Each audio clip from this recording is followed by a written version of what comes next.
I'm very, very excited to do this, man. Yo. What's going on, fellas? Yo. Before we get real into it, did you say hi? Say that again. You say yo. I just said yo. Okay, but how'd you say it though? Yo. Yeah.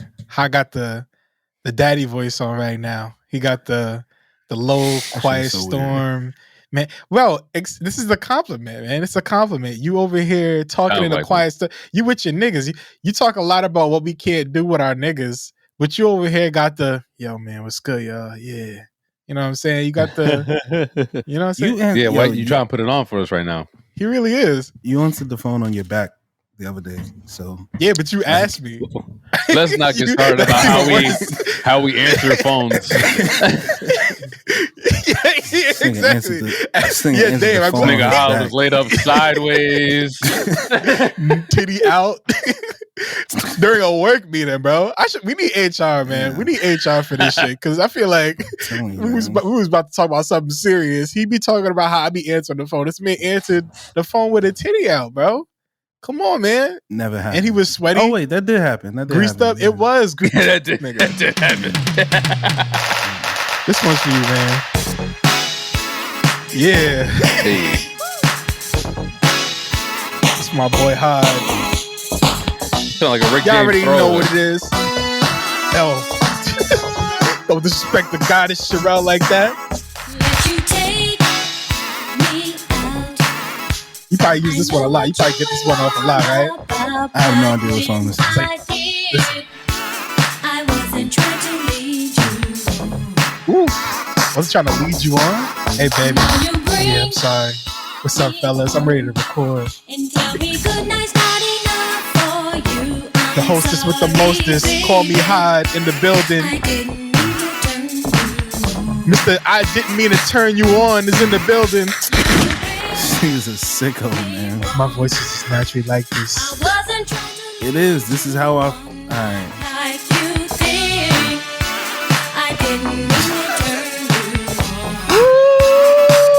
Knicks fan, Marvel shirt, looking fly. You got the eyes low too. It's natural. It's natural, y'all. I don't know if you ever seen my man's before, but y'all need to take a look at him. BecauseWeAre.com. No, that's BecauseWeAre.com. Patreon.com. Because We Are podcast. Y'all need to look at my man's. Hype him up, yo. Come on. You are deflecting, and you're doing an incredible job. I appreciate it.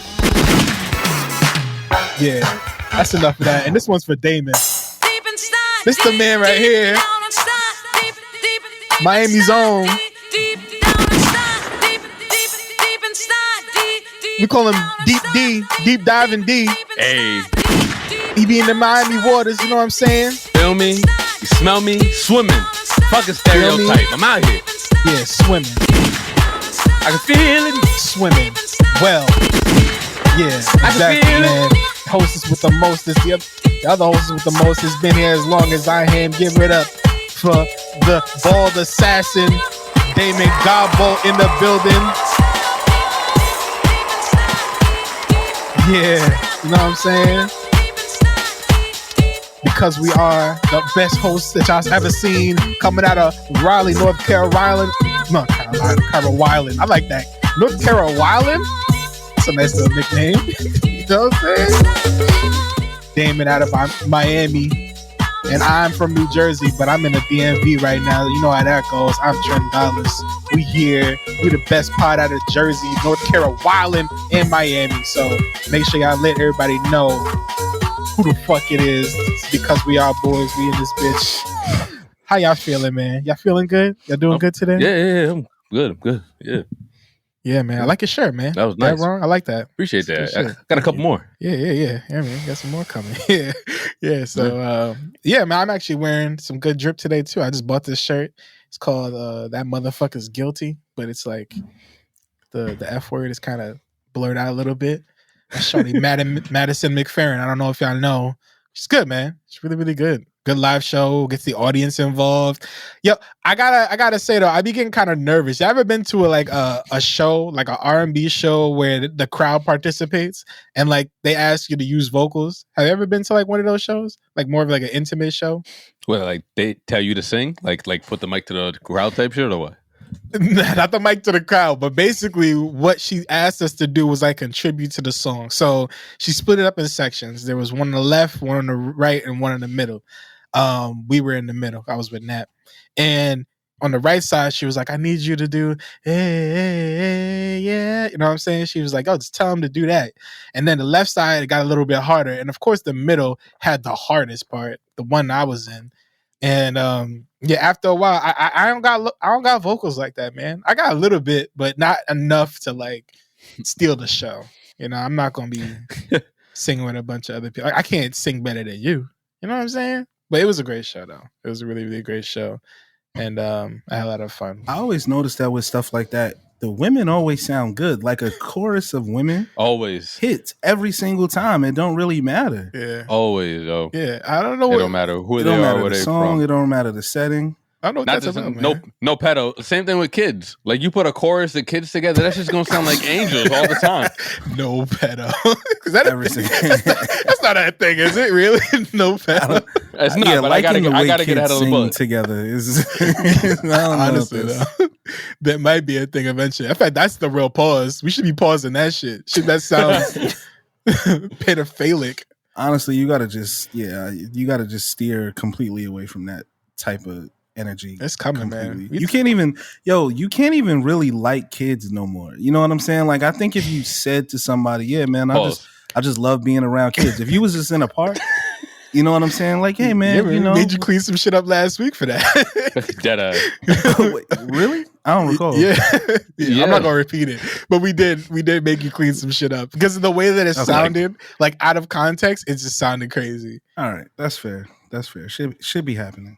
But you're right though. Like it really is sad. That's like the saddest part about growing up to me is like going to parks by yourself gets a little bit more weird. You know what I'm saying? Like especially weird, if it's like a kid's park. Yeah. Like why can't I just enjoy a father and their son swinging on a swing? You know what I'm saying? Like that's right.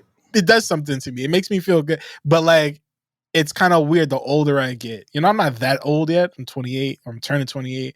So, but I feel like once I hit 30, it's like, all right, bro, you bugging. Like, what you doing at this park, bro? There's mad kids here. You ain't got no kids. Go work. Go work in a I was in line. I was in a line at a drive-thru and I was playing Barbie World, right? The song like super loud. By yourself? And no, I was with wifey, right? And we were just listening to it. And it was us, you know, it was like time for us to like get our food. And she like turns it down. And I'm like, what the fuck you turn it down for? I'm listening to it. And she goes, don't be the weird guy in the drive-thru listening to Ice Spice. And I'm like, I'm pretty sure the girl... you're listening to that version. I thought you were talking about like the I'm original. listening to... I'm listening to the new one. I'm a Barbie girl. Me too. And I thought she turned it down on some toxic masculinity type shit. Like, all right, nigga, like, you know, we're not going to be... Well, see, this is where it was going. This is kind of where it leaned, right? Because it was a girl in the window, right? She looked like she's probably college age. Again, I live around a lot of colleges. And I'm like, the girl in the window probably loves Ice Spice. I'm going to ask her, right? And my wife says, don't ask her if she likes Ice Spice. And I'm like, why? She's like, you're too old to be asking questions like that. And I'm like, am I really? Like that, it felt weird. Like, am I too old to interact with college kids? You shouldn't be. I'm legitimately asking y'all. Like, would I look like a creep? Nah, I don't think so. I don't like when you ask like, because I don't consider. If I just say, yo, you like Ice Spice, right? Yeah, I don't consider Ice Spice just like a artist that's only for, you know, like the little teeny boppers or anything like that. Like I feel like Ice Spice, she has range. But it also does feel like weird person asking people like random questions. It's like the new, hey kid, you want some candy? It's like, hey, you like Ice Spice? Exactly. Like she made it seem like I was gonna be coming off like that. And I'm like, this is a grown adult. Like they're working. They're at work. That would have made more sense. I can ask them like fun questions. Who's like a really like legit for the kids artist? Here, I got 2 tickets to Ice Spice. You want them? Come to the parking lot after your shit. Come in my van. Just get in the van. So, but if you was by yourself, it would have been a little weirder. I think it would have been a little weird because I wouldn't have done it if I was by myself. Yeah, Yeah, you would have just owned that shit. Just been listening to Barbie girl shit. And she probably would have been with it too. She would be like, oh shit, I love that. You know what I'm saying? It probably would have been exactly cool. like we human beings at the end of the day. You know what I mean? Like I don't think it was a weird. I don't think it was gonna be a weird interaction. You know a nigga deep And in the I don't think trenches when he got to bring out the argument. Yo, we human beings. Like, when you it's just hearts, right? We just one heart to another heart. You can't tell me. No, yo, we live in a society. I didn't think it was gonna be like weird. we just all here together. We all we got. You know, when you break that one out, you deep in it. That's like the Hail Mary of arguments right there. Yeah, for sure. We humans, for baby. Sure. I love who I love. Nah. Anyway, she made me feel really weird about that. Nah, it's not weird. It's not weird. I don't think. And it's fine to interact with people. I do that shit all the time. Yeah. Like, and most of the times, people in drive-thru are looking for people to break them out of that like matrix of the monotonous. Here's your drink. Here's your meal. $7.82. You want your receipt? Yes. Okay. I got to print it out now because I already moved on. You know what I mean? So I don't know. At least that's what I wanted when I worked at drive-thru. I used to love when people entertained me, man.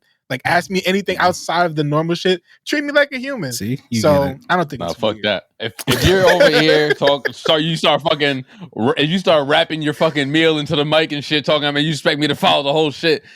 Nigga, fuck out of here. I'm coming outside. I don't got patience for all that shit. I mean, I've never worked in fast food, but I can imagine that if it was. I don't want anybody fucking with me through the microphone, bro. If I can't see you, if this can't be a friendly exchange, you know what I'm saying, over the mic, business as usual, bro. I'm just trying to get through the next, I got fucking 5 more motherfuckers behind you. I don't got no time for your fucking games and shit right now. Please take order your fucking food. It's the dinner rush, my nigga. It's the dinner rush. Like, let's go. 12:58. Go to the next window, please. Yeah, and it's mad busy, so park over there. We're gonna bring your shit out to you in like 20 minutes. Yeah, word. You know what I'm saying? Yeah, nah. When it's backed up, definitely don't be on no bullshit. But if y'all the only ones there, yeah, that's a question. Entertain, I think. There's no problem with that. But yeah, this is a good place to start. Since we talking about Ice Spice, I didn't know, yo, the new lovely couple, man, Lil Uzi Vert and Ice Spice. Let's give it up for them, man. Let's shout out to them, man. What a beautiful couple, right? Don't say that too loud. At the end of the day, love wins, right? That's why I agree with the quote, never let your girlfriend keep you from finding your wife. I get it. Jesus. You know what I'm saying? Are they married? They're not married, right? JT and Uzi? JT and Uzi. Nah, they just shacking up. No way. All right. Bro, she caught him with the corner of her fucking phone. That shit looked like it hurt. Honestly, she looked like she had an OtterBox case on that shit too. And she had more than one. And it was the same color. Like, how do you even tell them apart? It was way more questions. I would have went through it. It was way more questions. Honestly, one of them might have been his. Yeah, getting hit with your own phone is crazy. Like, you know what? You're probably right. I think it was his phone. Because like, what else? Like, what prompted? Obviously, nobody knows. The video didn't start until they were already into it. Yeah. So context. Did you guys watch the BET Awards at all? I saw parts. I got on YouTube and I watched the parts that I wanted to see, like the some of the performances, a couple of the performances. Okay. All right. So break it down, Hyde, because you saw it. Did you see that part live? Or was that part not live? It was clips, right? It wasn't. It was not live. No way. There's no way they televised that, bro. Yo, you never know these days, man. You got to match the Grammy energy now, or not the Grammys, the Oscars. Yeah, exactly. I was about to say this. Take note, because the ratings for the Oscars went up, and not for nothing. I mean, BET could use a spike in ratings when it comes to their award shows. This wasn't the hip hop award show, right? This was just the BET Awards. This was just the BET Awards. Yeah. This would have been the perfect chance to get somebody slapped. So when the BET Hip Hop Awards come on, then we have something to work with. You know what I'm saying? Need to be sponsored by Zeus Network. You know, it was very hip hop oriented because of the 50-year anniversary of hip hop. Obviously, a lot of places are doing like their 50-year anniversary of hip hop kind of things. So it was kind of a preview to that. I actually really, really enjoyed the awards this year. Me too. I thought a lot of the performances were like really, really good. There were still live shows are extremely difficult to pull off. Award shows are extremely difficult to pull off. So like I'm always when I'm watching award shows, but so I'm typically flipping through it. But I thought it was really, really good. I thought it was really solid. They had some really good performances. Obviously, there weren't many like huge stars, but the stars that were there were, they really. I think people are coming back to like wanting to do good at the BET Awards. You know what I mean? Wanting to look nice at the BET Awards and show up on the red carpet, go viral. And I think people are, for a while it felt like the BET Awards kind of became an afterthought, right? People wasn't really showing up and the performances were kind of became lackluster. like the sideshow. Yeah. But I think they did a really good job. They stopped like letting people that were going viral on Vine host and shit like that. You know what I mean? Like they really, really tried this year, and you could tell. Okay. Yeah, and that's really impressive considering that if they were also affected by any writer strikes, because we know that writers have a huge influence when it comes to these award shows, the opening monologues and stuff like that. I forgot exactly what other award show is being heavily affected by the writer's strike, but it's another big one. But considering that, if this one BET was also affected by the writer's strike, I think the fact that, that they are getting people back, the fact that it was entertaining and that, social media was buzzing over it again. I wasn't watching it personally, but I did see on the timeline that, it looked like people were like that old, back 7-8 years ago on Twitter when people would literally gather around their TVs, hop on the timeline and talk about what's going on in the award show as it was happening. If it looked like that. Yeah, it was a lot of fun. Shout out Offset and Quavo. Yeah, I saw that. I definitely saw that. That was wonderful. Yeah, I felt that was something great. For that one. That was great to see. That was pretty powerful. The spotlight at the beginning, just having the takeoff verse. Yeah. That was just amazing. The little choreography they did. Coco Jones had a great performance. She had a beautiful moment where she kind of broke down after winning Best New Artist. Shout out to Coco Jones. Who else was great? Doechii. Doechii actually brings out Trillville to do some cut in the middle of, what it is, hope. What's like, it was just cool. It was cool again. You know what I mean? Yeah. And so it was really, really cool. A lot of good energy at the BET Awards. Yeah, Fred, I'm not even gonna hold you though. I didn't even know it was coming on. Like, I feel like I don't get a lot of ads. Me neither. Yeah, that's not even like, it's just kind of sad how like my algorithm just like doesn't even, you know what I'm saying? Register the BET Awards. I didn't see any like, because usually unless like you look for it. Exactly, unless you look for it. It's like this shit got shadow banned or something. Like when I was usually like when something important is on, like one of the finals games, I go on TikTok, I'll see like somebody live streaming it. Like you're not supposed to do that, but I'll see it there, and I'm like, oh shit, and I have real cable, so I can go and watch it. You know what I'm saying? But I didn't see any of that, and like I'll see it on Twitter too, but I didn't see it, and I'm like wondering. I was like, what was I doing that night? Was I just not paying attention?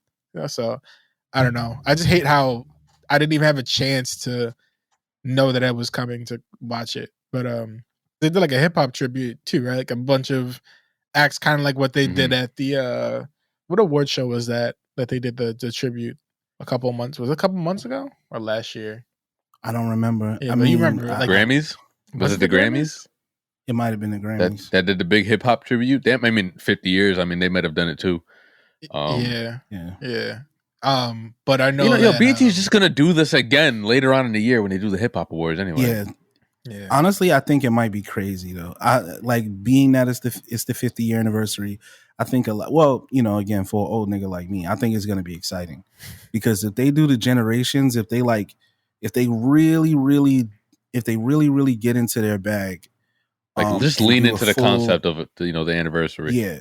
Yeah, a full 50-year anniversary, right? And every era, have the West Coast represented, have Houston represented, RIP Big Pokey, and get the big names. If you can get one of the big fish, whether it's Cole, whether it's Kendrick, you're probably not going to get Drake. If you could get Drake, that's fantastic. If you can at least get one, Wayne, if you can get one of those guys. I feel like Wayne shows up for the BET Awards. Yeah. I feel like he does. I don't see why you wouldn't. Like, why wouldn't you want to be included in that? Like, let's think about that for a second. Like, why wouldn't you want to be a part of that history? Like, is it that they can't afford you? Or like, what is it? It's always money. Speculate. It's always money. That, and I think it's who else is doing it. it's like Lil Wayne's only gonna do it. Like, all right, but who else is like, who else is in there? Who else is doing it? I think a lot of that contributes to that as well. Yeah. And that's just some nigga shit. Niggas is like that, yo. We got the shit popping off tonight, function popping off. So, bet. Who about to? I'm texting people on the side. Yo, you pulling up to this? Yo, you doing that? You doing this? You know what I'm saying? So I can see that if you're one of those, like I said, marquee guys, you're kind of like, all right, if this is going to be a big thing, I don't want to be the only big name to put my name out there, because if it doesn't go over as huge as, we're projecting it to, I don't want to be the only big name. And they're like, oh, wow, he can't sell this show. Oh, he couldn't make this show. He's supposed to be, the guy. It's less pressure if there's like, 3, 4 other of, them up there. Right. Okay. Well, that's good. I'm glad that the show went well. But can we dial it back to the Uzi Vert and JT thing? Because we can get into the mess. I have a real question. Yeah, let's get messy for a second. Y'all love, I love getting messy. Was that okay? Like, was that whole thing an okay thing to have? It's never okay. I don't care how mad you are, bro. If you cannot keep your shit together until we get somewhere where it's just me and you, like, we don't need to do this in front of everybody, right? Couples have their own way of arguing with each other. I'm never going to be the person that's like, saying like, abuse is okay. Getting physical with each other is okay. But if we have to have like an argument and yell at each other, because I did see other clips and I did hear other clips of like shit JT was saying, like, oh, why you playing with me right now? Da, da, da. Like, we don't need to do all that here at the BET Awards. Like, outside of the issues we already have, we're just making ourselves look like fucking shit. So not only are we going to have to deal with what we got going on, we have to deal with the public backlash and all the public speculation that's going to come with it. Because you got niggas like us who going to get up here and we just start speculating about what the hell they were arguing about, But let's be real, man.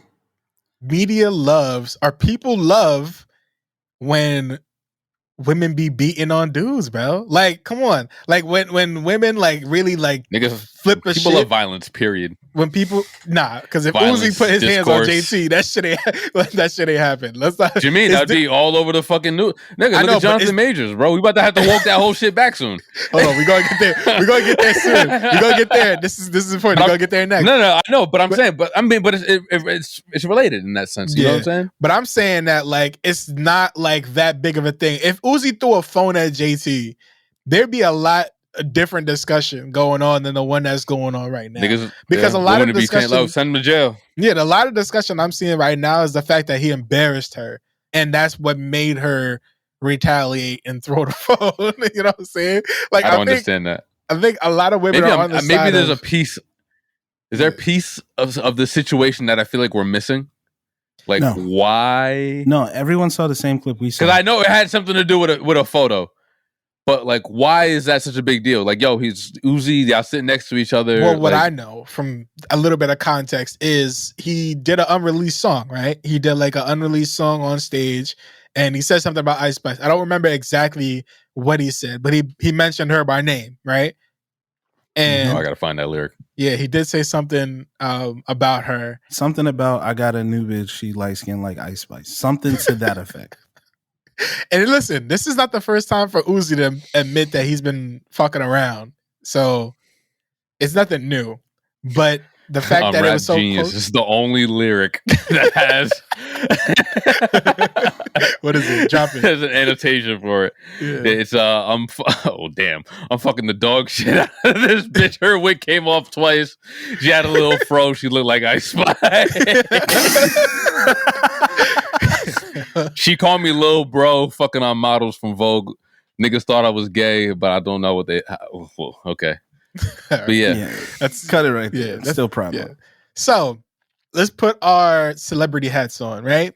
Let's say JT. Like, what class celebrity would you say they are? They're kind of like they're well known. JT and Uzi Vert are like they're both like B tier. They're like right? They're B tier to the country. Rap. Right. The beer tier. No, maybe like I think they might be hip hop royalty at this point. No, I think Uzi might be A tier, JT might be B tier in hip hop. Mm-hmm. If we're talking like celebrity, nigga, they're like C. Yeah, like big time celebrity. JT's probably a D. Okay. Maybe double. So let's start there. Let's start with, we're DC B tier celebrities, whatever it is, and we're kind of embarrassed by that bar, right? So what do you do in that sense? The embarrassment is public, and people are going to be talking about it anyway. So now I gotta kind of cause a scene because they're going to be talking about my reaction to it. I have to, like, what we doing in private is totally separate than what we're doing right here. You're going to get it later too, but right now you need to see my frustration. You're going to get it later. Yeah, too. you need to see that what you just did wasn't okay. You know what I'm saying? And another thing, and the more context was that when she came back to her seat, what, Ice Spice was sitting in her seat or something? I think Ice Spice was performing, and I think it might have just been him being kind of demonstrative about how he clearly has something for Ice Spice. It might just be a crush. Right? I thought they took a picture together, and that's what the issue came. Dog, like honestly, she took a selfie with him and posted about it. Anything. I saw that. No, I actually did see that photo though. I saw she posted. Ice Spice posted the selfie on her Instagram with them too. It's just, I think it's just goofy, man. First of all, it is. To answer your question directly, you cannot listen. I've been with my wife for however long, and no one has ever seen us argue. No one has ever seen us argue. We argue all the time. We do. We fight all the time. But no one has ever seen it because we have enough respect for each other to not get out of character in front of folks. We have, we just, that shit is way worse because bottom line, nobody in your relationship is going to want you to be happy, except, you know what I'm saying? Like, as far as like together. I found that out like a long time ago. Like, people don't really want you to be happy. They just want to know your business and they want to know, that's it. They really just want to know your business. Anytime you sit there and divulge information, oh yeah, man, she got to do that work. They be buying her lunch and shit like, when you tell people that, they don't care, bro. That's just info. You know what I'm saying? It's just more stuff that they can have on you. So most of the time, just keep it in the house. Please keep it in the house. You know what I mean? That's kind of the problem with folks nowadays. But even that reflection on that, keep it in the house. That's still not a thing that we be saying if Uzi was the one that threw that phone. And I don't want to pull the whole double standard shit because we know it exists. But it's like, listen, if you're going to beat on each other, keep it in the house. Nobody said that to Blueface and Kershaw. Everybody's saying, yo, get them niggas out of here. Like, what do we do? Yeah. We don't want to see any of it. We don't even want them doing that shit in the house either. But I don't believe that people don't want to see it. I actually don't believe that. I think people say that, but if it's happening, they want to see it. Actually, again, we're still not going to go all the way there, but I think people want to see what happened with Jonathan Majors and the girl. Like, not, just niggas again, have been out of begging for that video that they said existed since day one. Yeah, so people just be wanting to see the mess. They, you could go to the Ray Rice footage, you could go to the Bow Wow elevator footage, the Beyonce and Solange. See how many views. Who beat Bow Wow? Yeah. Who beat Bow Wow? Well, I forgot about that. Well, that was the thing. Bow Wow did get into an altercation with his girl again, and everyone thought it was funny because he ends up getting arrested. He's got scratches all over his face. She clearly was being the aggressor. Everyone just thought it was funny. Videos got millions of views online. Yeah, it's terrible, man. It's terrible. Yeah. But we had third. Let's move on a little bit then, because it's a rollout. By the way, I'm just saying it's a rollout. I think so too. It's a rollout. I think so too. They both got projects coming out. Uzi album coming out. JT has a podcast and a show. You know what I'm saying? Yeah, it's a rollout. But my thing is always, does it turn into a rollout, or was that planned? Because you can turn a lot of things into a rollout. It felt too perfect on Uzi's end. It just felt too much of a coincidence, bro. Like, I just said this chick's name in a song, and now she's sitting. She has a seat next to me. Yeah. Either he calculated that himself, like he had to have known that she was gonna be sitting next to him. So he was like, okay, I'm gonna perform that song. That's the one I'm gonna be performing. So I think it's calculated in that sense. So But I'm saying, like, it can be calculated, but how much of it is calculated? Like, how much of think the messiness? The phone was definitely not planned, but it was like the cherry on top for him. Like, yes, this is the moment. Like the photo and me performing, that's one thing, but the drama, can't plan that type of drama. You can't pay for that type of heat. Yeah, help you catch a little wave. And this is actually interesting because this feels like part of something that I might have realized about this whole Jonathan Majors case. So, yeah, do we need to give out apologies? What's the update with him? What's happening? He what did we say? Exactly. We just made jokes. We was just laughing about it, you know. But like we didn't think this nigga was. We said if. We didn't say like. Yeah, we said if he did what he did, fuck him. But we didn't. Yeah. Even that feels a little bit like I don't know. It's we hard did think sometimes. He was going to get recasted. Yeah, we did think he was going to get recasted. Right. Yeah. But. And a lot of people, I've seen a lot of different arguments of people calling him goofy, of like it's potential, like he has the potential to be a goofy dude, you know, like people who get kind of famous really fast, who didn't really have the chance to get used to the fame, and now it's like they that nigga, and they just kind of gotta. That's what he looks like, yeah. You know. But yeah, like I'm talking about, and when I say we, I'm talking about as a collective, the culture. Do we owe him an apology for something? What's going on? Let me just lay out just briefly what has been divulged from, again, take it with a grain of salt because this is his defense attorney, right? That is divulging this information. You know, this is his defense. This is what they're gonna present. If you remember from the Meg and Tory trial, it seemed like they was in there destroying Meg. They was in there like, oh, Tory's gonna get exonerated and all this stuff. She lied on the stand. She did that. Like people had all of these opinions, and then none of that shit mattered because the judge and jury not already decided, but there was other evidence that wasn't exposed to the media that wasn't being accounted for in those reports. So again, we do need to understand that this stuff is coming from his defense attorney. But from an independent source, which is the insider, who was provided the information by his defense attorney, the timeline that they lay out seems to suggest that, one, the last time he was in the physical presence of that woman, there was nothing wrong with her. She's claiming that he broke her finger or broke her hand or something to that effect and lacerated her ear. Those are the two things that she claims in the actual arrest, right? The arrest report. He broke her finger and lacerated her ear. There's video evidence of her in multiple spots with nothing being wrong with her. Clubs, opening doors with her supposed broken wrist and shit. With the hand that's supposedly broken. I don't know if you guys ever bent your finger back or got hit with a basketball on the tip of your finger. Yeah, you jammed your shit real good. With that. You can't do shit with that hand for a week. That's the bottom line. She's swollen. She went to the club. So. She goes back to his apartment. He's not there. He checked into a hotel for the night. Sent her a text at 3 a.m. like, yo, it's over. We not doing this. I can't fuck with you no more. She goes back to the house. Do a liability. By the time he comes home in the morning, can't find her. His whole place is wrecked. He goes inside. She is in a closet, half naked. Don't know how she got there. Clearly hungover, drunk, whatever. He calls the police. The police come in, obviously separate them, and based on the police body cam video, it sounds like this is the first time she's recognizing that there's anything wrong with her. She says things like, what the hell happened to my hand?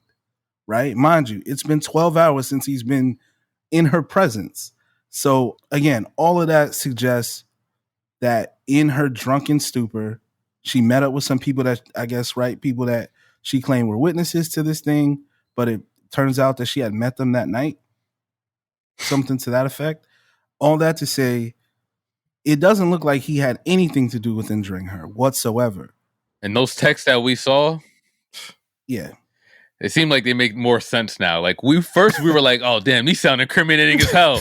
Yeah, But now, oh my god, they read so differently now. They do. Yo, we suck. They do. It's society. We do man. owe this nigga an apology. Yeah, I'm saying, Lo. It's like, yo, read this. This is like prime abuser behavior right here, y'all. Language. This ain't looking good, y'all. Like this is like jump. I was rolling straight to the I was conclusions, rolling, man. Yeah, for sure. Yeah, it was nasty. I guess the question has to be like, what do we want, right? Would we rather her be a liar or him be an abuser, right? I think the better outcome is she's a liar, as far as just because then it could be a rollout. So I think I definitely don't think this would Loki be season 2. Sure. But that shit better be heat, boy. This shit better be snapping, bro. Shit better be crazy, yo. We about to get his best performances because he's going to trigger. He's going to tap into that like anger of all this whole situation for the next couple. Oh, come on, bro. It's just so interesting because like I'm looking at the articles and stuff, and they back to showing him like with no shirt on, you know what I'm saying, looking all buff and shit. They had the worst possible pictures of him going out doing this. It's crazy how all this shit is so calculated, man. That's RG. He's back, man. King the Dom, he back. See, you really can't destroy this. Yo, they killed Jesus too. And that nigga came back. Yo, he done rose again. Oh man, yeah, man. Nah, he's here, man. So Passion of the Christ 2 script looking crazy. Yo, definitely tried to crucify my man. So. Yeah, he tried to kill me. Couldn't do it. Yeah, man. And I don't know if he's gonna be doing interviews or whatever, but I feel like that's gonna bang too. Like whenever he goes to sit down with whoever, I don't know who he would sit down with and trust to like, handle this responsibly. His first interview. Yeah, but I feel like that's gonna be something already. He's already been kind of propelled to another plateau of fame because now people who didn't know who he was know who he is, right? Just because of it's the drama of it all, and he gets to kind of bank off of that. It's like, hey, the one thing that I don't like is how, and I hate this all the time too. And I'm not saying that like people who lie deserve any type of slack, but it does kind of look bad for people who go through real abuse. Like that always, these types of cases always look bad for the people who are really going through some shit and kind of get we don't know both sides of the story.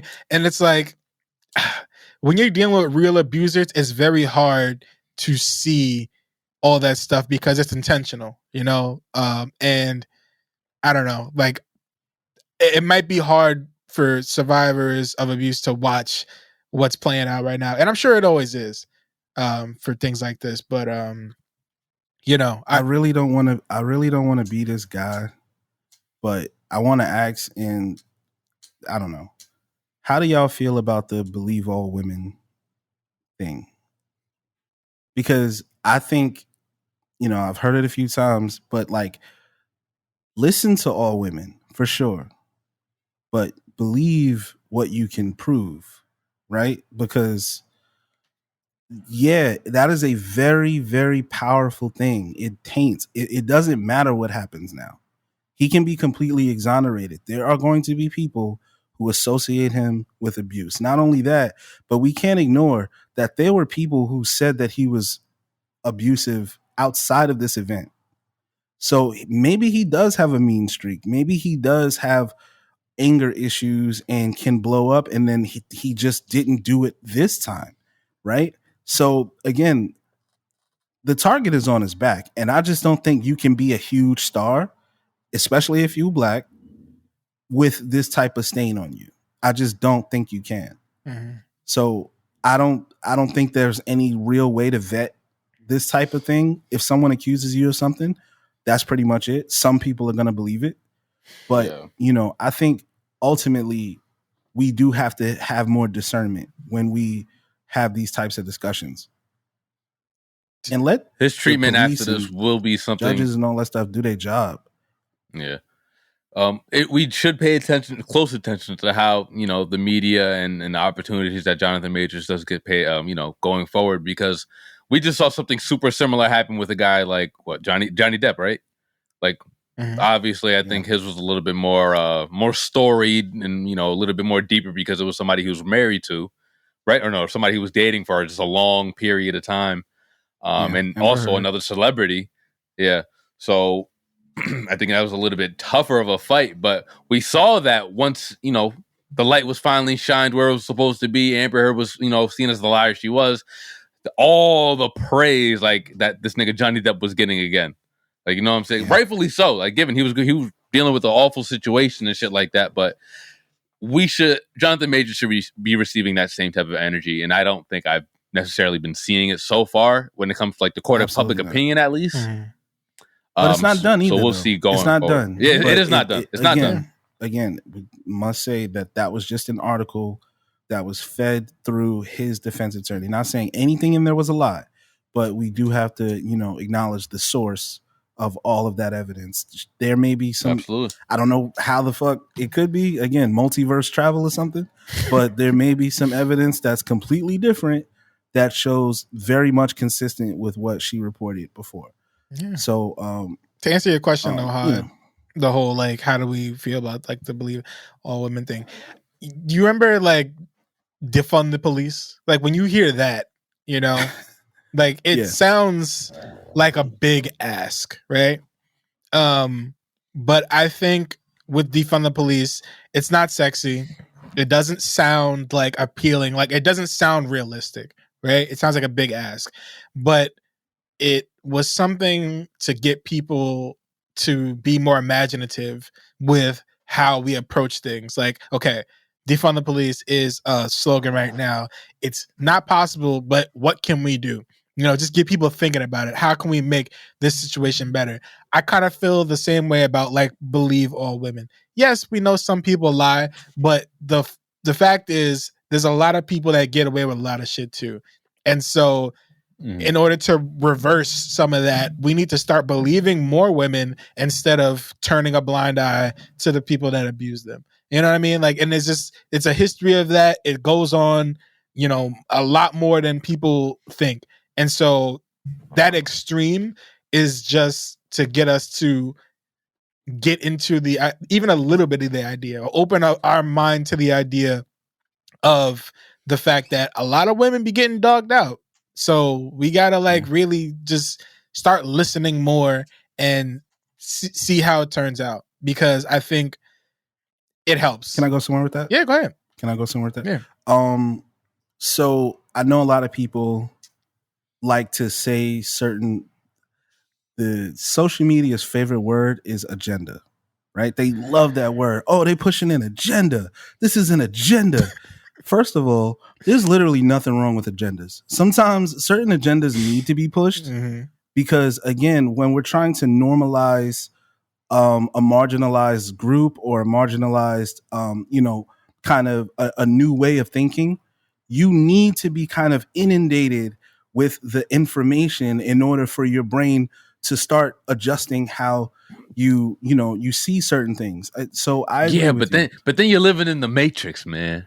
You're just stuck in the matrix. That's another word that the internet loves nowadays. That they love it. Matrix. Yeah, they love it. Thank so Andrew again, Tate for that shit. I'm actually all for agenda pushing, because like they didn't call it agenda pushing when like every white comedy had a token black dude, right? Like, but again, these are like seeds that you sow to eventually having. I'm sure a lot of white people are like, they're trying to get black people to fuck our women. Like, I'm sure there was someone who was like, there's clearly like some interracial, agenda being pushed here, and y'all know how I feel about Hollywood's interracial, and that's a good way to get into next. But continue what you. Yeah, but just some agendas need to be pushed. Some agendas are because we as a society should be trying to move forward our thought, our ability to relate to each other. So give it to me. Which ones? Which one specific? Give specific. Give specific. Which agenda do you feel is the most helpful? Come on, give it to me. Which agenda do I feel? Because I'll be straight up. I got something for y'all right now that we could talk about. But I want y'all to go first. Which agenda? Yeah, I like this. Let's keep this going. That's actually a really good question. I haven't thought about it too much. That's I like you. Why you no. I like women-led superhero movies. Like I like women-led superhero movies, and I actually like what's the last good one? That a lot. Give me one. My favorite is probably WandaVision, because like I really loved ain't no fucking movie. But still, it was led by half the title of that show is a man. Yeah, exactly. Come on, bro. Yeah, come on. Give me another one. Clean it up, bro. Come on, give me a real one, bro. How'd you feel about Captain Marvel? I ain't gonna lie. I didn't like Captain Marvel. I thought Captain Marvel was terrible, bro. You like Scarlet Witch? I thought that shit was ass. Scarlet Witch. You like Black Widow? Doctor Strange too? Black Widow? Oh, 3. Fuck it, yo. You like the Eternals? I thought that was ass too, actually. Let's go with Black Panther 2. Let's go with Black Panther 2. That movie. Yeah. Speaking of that, notice, you know, we had all that smoke for Jonathan Majors. We ain't say nothing about Tenoch Huerta, who also got charges now. I ain't know that nigga name. Say his name again. Tenoch Huerta. I think it's an A at the end. Right. Huerta. What was the story? But yeah. He beat somebody up? Or no? Nah, a woman came out by name. Assault. Yeah, right. A girl named Maria, right? Like she came out and was like, "Yeah, nah, this man abused me." And bro, apparently this woman been getting targeted for a long time. Like I read up on her a little bit, like her story. Like a politician tried to get her killed or some shit, or they tried to like do something to her. They threw acid on her. Like, bro, she been through the. So I don't know and I don't know if that was because of the whole thing with him, but yeah, man, Marvel going through it. They look like Jimmy Butler in the finals. Oh God, they going through it. They trying so they like, yo, we got to do better, man. We got to vet these motherfuckers a bit more. Yeah, that's crazy. Yeah. So, but anyway, let's just move on because we've been talking about this for a little bit. But speaking of interracial agendas, let's talk about Zendaya's newest banger, right? Challengers is what it's called. Yeah, Zendaya's new gang banger. The movie Challenges. Did y'all get to see that trailer yet? I only saw the one little is that shit about thumbnail tennis or is it about like a sex tape? It's kind of about both. Yeah, kind of about both. I don't know the biggest. Let's talk mostly about the agenda, because like this is my answer for the agenda. I feel like we would be more successful as a society, as humans, if we started to be more accepting of open relationships or like 3-way relationships or more than that, just open partnerships. Polyamory. I've talked about this before a lot of times. I don't know the exact definition of polyamory. But I've definitely pushed the idea of partnerships a lot in the past, and I still think it's great. Yeah, including with us.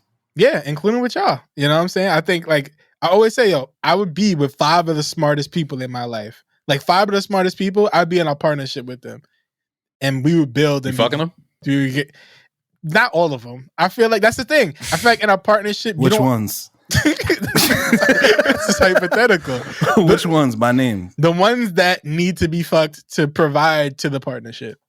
Like if that is your requirement to be in this partnership and provide what you're providing, if you just want to get fucked and you provide everything else for us, like if you're like providing to the partnership financially, if you're providing with, I don't know, some sort of housing, I don't know, something that you're providing to the partnership that you feel like it becomes equal if you're fucked by some of us, yeah, let's do it. But it has to be like an equal footing. We have to agree on this. But it's not all about fucking. And I feel like that's a common misconception. I feel like, and again, we're literally going back to the I now name you Chuck and Larry thing. But I feel like what you are missing is that relationships are not relationships if you're not fucking. That's what makes you a couple. The facts that y'all fuck. That's not true, The bro. fact that you actually, you have access to their bodies. You need to in have that way. imagination, man. You have to have imagination. We Relationships already are have not just definitions for the things you're talking about. Relationships are not just relationships because you fuck. You're just talking about a Friendsgiving. Like literally just talking about a Friendsgiving. No, I'm not, bro. Like, what makes you think that fucking is the only thing that makes a relationship? Like, you have to have that in a relationship. What are the other defining features? Because again, listen, I love you two on the screen right now. I love y'all. I care about you. I'm invested in your future. I'm invested. But you don't want to fuck us. But I don't want to fuck neither one of y'all. Like, that's not. And you know what? That makes y'all not my boyfriends. Like But if we would have fucked, it wouldn't make it wouldn't make you our boyfriend anyway. Yo, what do you mean? I'm just saying, like, first of all, you brought this hypothetical in. I'm just matching the energy. You put your hypothetical dick in us. But if we did fuck, though, you did that to us. What's up with you, I'm bro? just saying, oh my god! If that were, I'm saying it's not on the table. You're saying if it was on the table. Listen, yo, you're absolutely right. If it was on the table, yeah, we would probably consider being in a relationship. On the table, the couch, oh by my the stove, god, man. by the butter roll, on the balcony. If that was on the table, it obviously would change.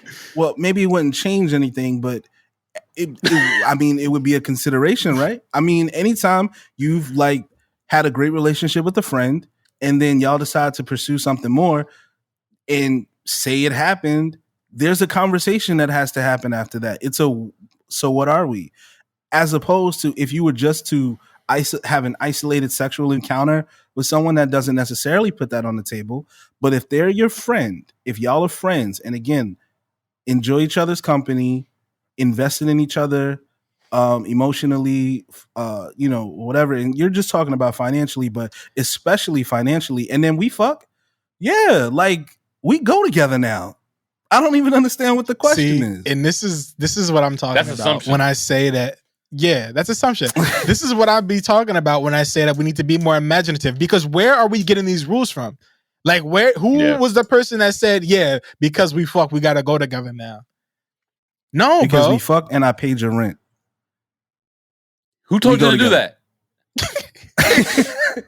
Somebody gave me the portal. Somebody gave me the rentcafe.com portal. I'm just saying. Yeah, I just think that you feel some sort of like, it seems like you feel some sort of ownership over somebody because you fucked them. It's like, because we fucked now, like you belong to me. Like, oh, we have to have that conversation of you have to be we have to discuss this now. There is a bit of that. I ain't gonna lie. There's a bit of that. And again, my wife's friend, I had to stop them because they would call each other like, oh, that's my wife, right? They would say that about each other. Or, that's my baby mama or something like that. I told them they had to stop that shit. I told them they had to completely stop that shit. Unless she's about to come in here and actually participate in this situation, she got to stop saying that. I don't want to play around like that. And I don't know, maybe I'm an asshole for that, but I was just like, she your wife too? That you can't just have a wife to yourself. Like, we're not doing that. Like, that's got to be both our wives. Yeah, bro. It's my turn. See, but this is where we come in, and you're like, yo, these are my boyfriends. You know what I'm saying? Like, these are my mans. Open up that idea of that, but of course he's not with that. But here's my thing: is this? Let's be imaginative, because this is a question that I had. We're not even really talking about the movie, but the discussion that what's there to talk about? I mean, it's another Zendaya movie. Yeah, the discussion is this. I feel like the representation that we get usually for movies like this is that shit doesn't work, which I feel like is false. I think if we be more imaginative, like, it's a movie. Why can't it work? Why can't we see a movie where this shit works? And if we have more movies that were showing good representation of three-way couples, this shit would work out. I had an idea. I was like, yo, I want to do a Guess Who's Coming to Dinner, because we have enough of those movies, right? Wrong. I think we should have another Guess Who's Coming to Dinner movie, but it should be Guess Who's Coming to Dinner, and the nigga got 2 girlfriends, and he comes to his family house, and he has 2 and the family has to learn how to deal with that. accept that their relationship.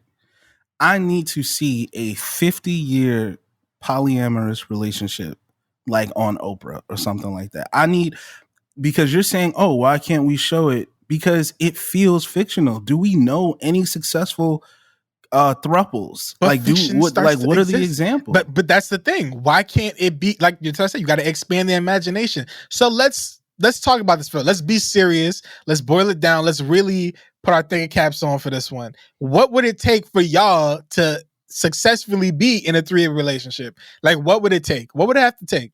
And this An is NBA all hypothetical. contract. Let's not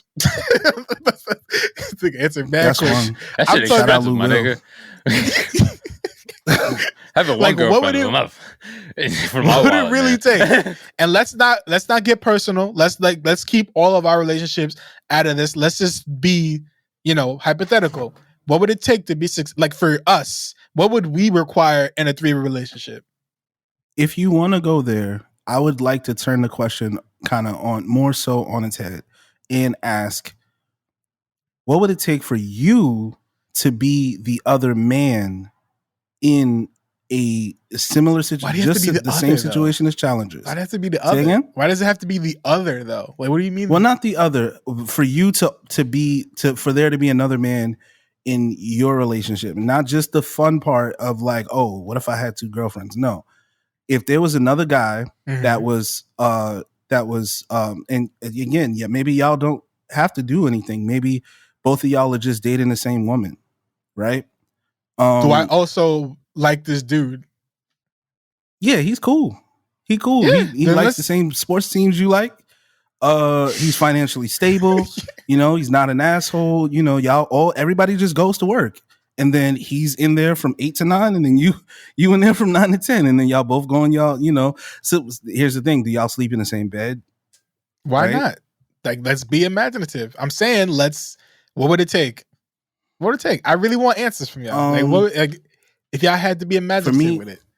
I couldn't. What it would take for me, I could not live with them. I would need my own space. So it would be their With either space. of them. I would be the other dude.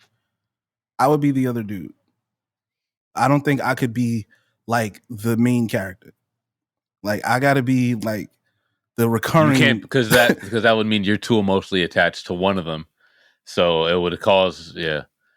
I need a 'cause whole ton of money. just because again, you can't split. I don't think you can legitimately split your attention, time 50-50 with anybody. But why does it have to be a Right? split? Why can't we all chill together? You've chilled with more friends like in one setting more than once. Why can't it be like that with a relationship? Why can't we all go out and have a good time together? Like, why you got to split it? Because relationships are intimate. But Because they're why intimate can't we because all be there's intimate with affection. each other? That's what I'm saying. Dog, see, because you're asking a different question. No, that is than you I'm think. saying but I'm saying that what is it that keeps us like? Where is that block coming from? Because it's not. Well, here's the thing. Yeah, go ahead. You'd have to analyze how intimate you are with other men without being in a relationship, right? You'd have to analyze that. Me personally, I don't do shit intimate with other men at all, period. So that would be a bit too far of a leap for me to jump. Okay, so I'm saying for you personally, you have two girlfriends. Okay. It doesn't have to be a man. You brought the man in. I'm saying what would it take for you? because I'm for you. Because again, a lot of people are gonna hear this, especially women, and they're gonna be like, y'all only talked about if you had 2 girlfriends. I wanted to make sure that we were also challenging ourselves with the thought of like being. But that's not a challenge for me. Having another. Man. That's what I'm saying. That's not a challenge for me. Like, yeah, like okay, that's fair. We're having a serious conversation. I'm saying like it's never like that's not the challenge at hand. The challenge at hand is accepting a 3-way couple, however whatever it takes. If it for you it's 2 girlfriends, cool. If you're open, cool. But if not, like, what does it take for you to? I just don't think I could do it, bro. I'm a very intense, and people hear that word and think weird things about me. But I'm a very intense partner, spouse. But you don't think you deserve to get loved by 2 other people? like differently? Do I think I deserve to get as much love as I can handle, and that varies, and it varies on the day. I'm not always like pleasant. You know what I'm saying? Like having to have two apologies is like like that's a lot too. You know what I'm saying? Like But you're if coming I'm at having a this bad from day and I your don't, fuck ups. I'm not talking about your fuck ups. Like these two women love you and they want to both be with you and they want to be with each other too. They want to have a group partnership with you. Like forget insecurities aside. Like what would it take? but that comes into play, doesn't it? Doesn't it have to? See, like it, yeah, cool. All right. Fuck your insecurities. Forget societal rules. Forget egos. All right, cool. Then we're all having a great time. But that's not realistic. But why is You know it what not I'm saying? realistic? Like what do you mean it's not realistic? Because of human nature. Because we're just, you know, I don't think we're wired that way. I feel like this situation isn't human nature. I feel like it's an agenda because I was excited for the trailer because I was like, oh, it seemed like they were cool, right? It seemed like they were all in this, this thing together. Both of them were happily, and then them dudes don't go out. what? Them dudes don't go out. They're not together. They're not. No, that's what I'm saying. From the trailer, I thought that's where it was going. I was like, oh, we were really close to getting a happy 3-way couple because we don't see that in main media. And then they started beefing and it became deeper. You know what I mean? It became like a whole, it's always the jealousy thing. It's always like media's like, see, this doesn't work. Nobody should do it. It's like, that's clearly an agenda. Clearly. Because it's a fucking movie. Like, we should be able to be imaginative in movies. But, that's what I'm saying. So, D, you're saying it would take a lot of money. NBA contract. I need a lot of money. Yeah, NBA contract, so I don't really have to care that much. I personally don't think I could be in a relationship like that and be okay. Like, because I get really jealous. Even if we all love each other, you love this bitch more than me? What the fuck? But where does that jealousy I can't come be from? second fiddle. But why we gotta rank it? Like, we all have different things that make us great. Like, why does it have to be, oh, I'm not better than this person? No, you're great. This person's great too. We're all like, it's not right. There's a lot of factors that come into it. Like, all right, who met who first? Who started the relationship? Who was the person that was added into it? Were we all in this together? Did we communicate about this together? Was somebody talked into this? Did somebody, you know what I'm saying? Like, did I have to be convinced? Did I have to convince my girl? Did they come to me and had to convince me into it? You know what I'm saying? Like, it's just way too many factors that just go into it. And personally, for me, the lifestyle that I live right now, even if I had a couple more zeros at the end of my fucking paychecks and shit like that, I still don't think emotionally I would be able to handle that. I'd be having to make so much fucking money that I'd be a fucking dickhead, not have any emotions, not really give a fuck about these two girls. Because if I really wanted to, I could just pay a couple other people to be in a relationship with me, or flash this money around it and kind of like attract whatever, woman that I want to at that point. Because, let's be real, when you have that type of money, there's going to be women out there who put their morals to the side and they'll just ride with you just to ride with you because you got the money like that. And if I am that filthy, stinking rich, that'd be the only way that I could be in that type of relationship, is if I really just didn't care about these two people like that. Can I tell you what I'm hearing? And like, it's not like I just want to kind of not unpack it too much, but what I basically hear is that if you don't have money to provide for these two people, you don't want to do it, pretty much. Like, is that like a provider instinct in you with it? I didn't say anything about provide. I didn't mention anything about providing at all. It was, but more like, what would the money? Yeah, what does the money have to really do with it? Because if I have all this money in the world, anything that I feel emotionally, I could try to attempt to at least be able to try to attempt it by remedying it with something else, whether it's a trip over here, whether it's a car, whether it's like hot. Like, I agree with Hot. Like, I would need my own, like, if it was like a guy and another girl, I would need my own space. Like, I wouldn't be able to watch you two do all that stuff. And even if we're all together, like, I don't know, it'd be weird to me. You know, and maybe that's just the prudence in me where I just can't watch two other people, you know, display public affection to an extent. Like I'm not a cuck. I can't be a cuck. I can't sit and watch people in front of me like directly in front of me. Like I just live can't do porn. That. Yeah, I can't do that. There's a huge difference. You're saying, I know you're saying it like you're laughing and shit, but there's a huge difference than watching people fuck in front of you and watching somebody fuck on your screen. There's a huge difference, bro. I think so. Let me damn. This is Patreon, right? No. It's live. It's not Patreon? It's live, baby. Obviously it's live, but like this is going on Patreon. Has any Wait, is this a Patreon episode? No, it's not. I was about to say. Oh, it's not? Yeah. Okay. Yeah. 68. How y'all feel about trains? Not choo-choo trains either. Great. Yeah, like Weird ass niggas. great mode of transportation. Just where I need to go. Took one every day in San Francisco. Yeah. Okay. I like the really long ones. Yeah, no,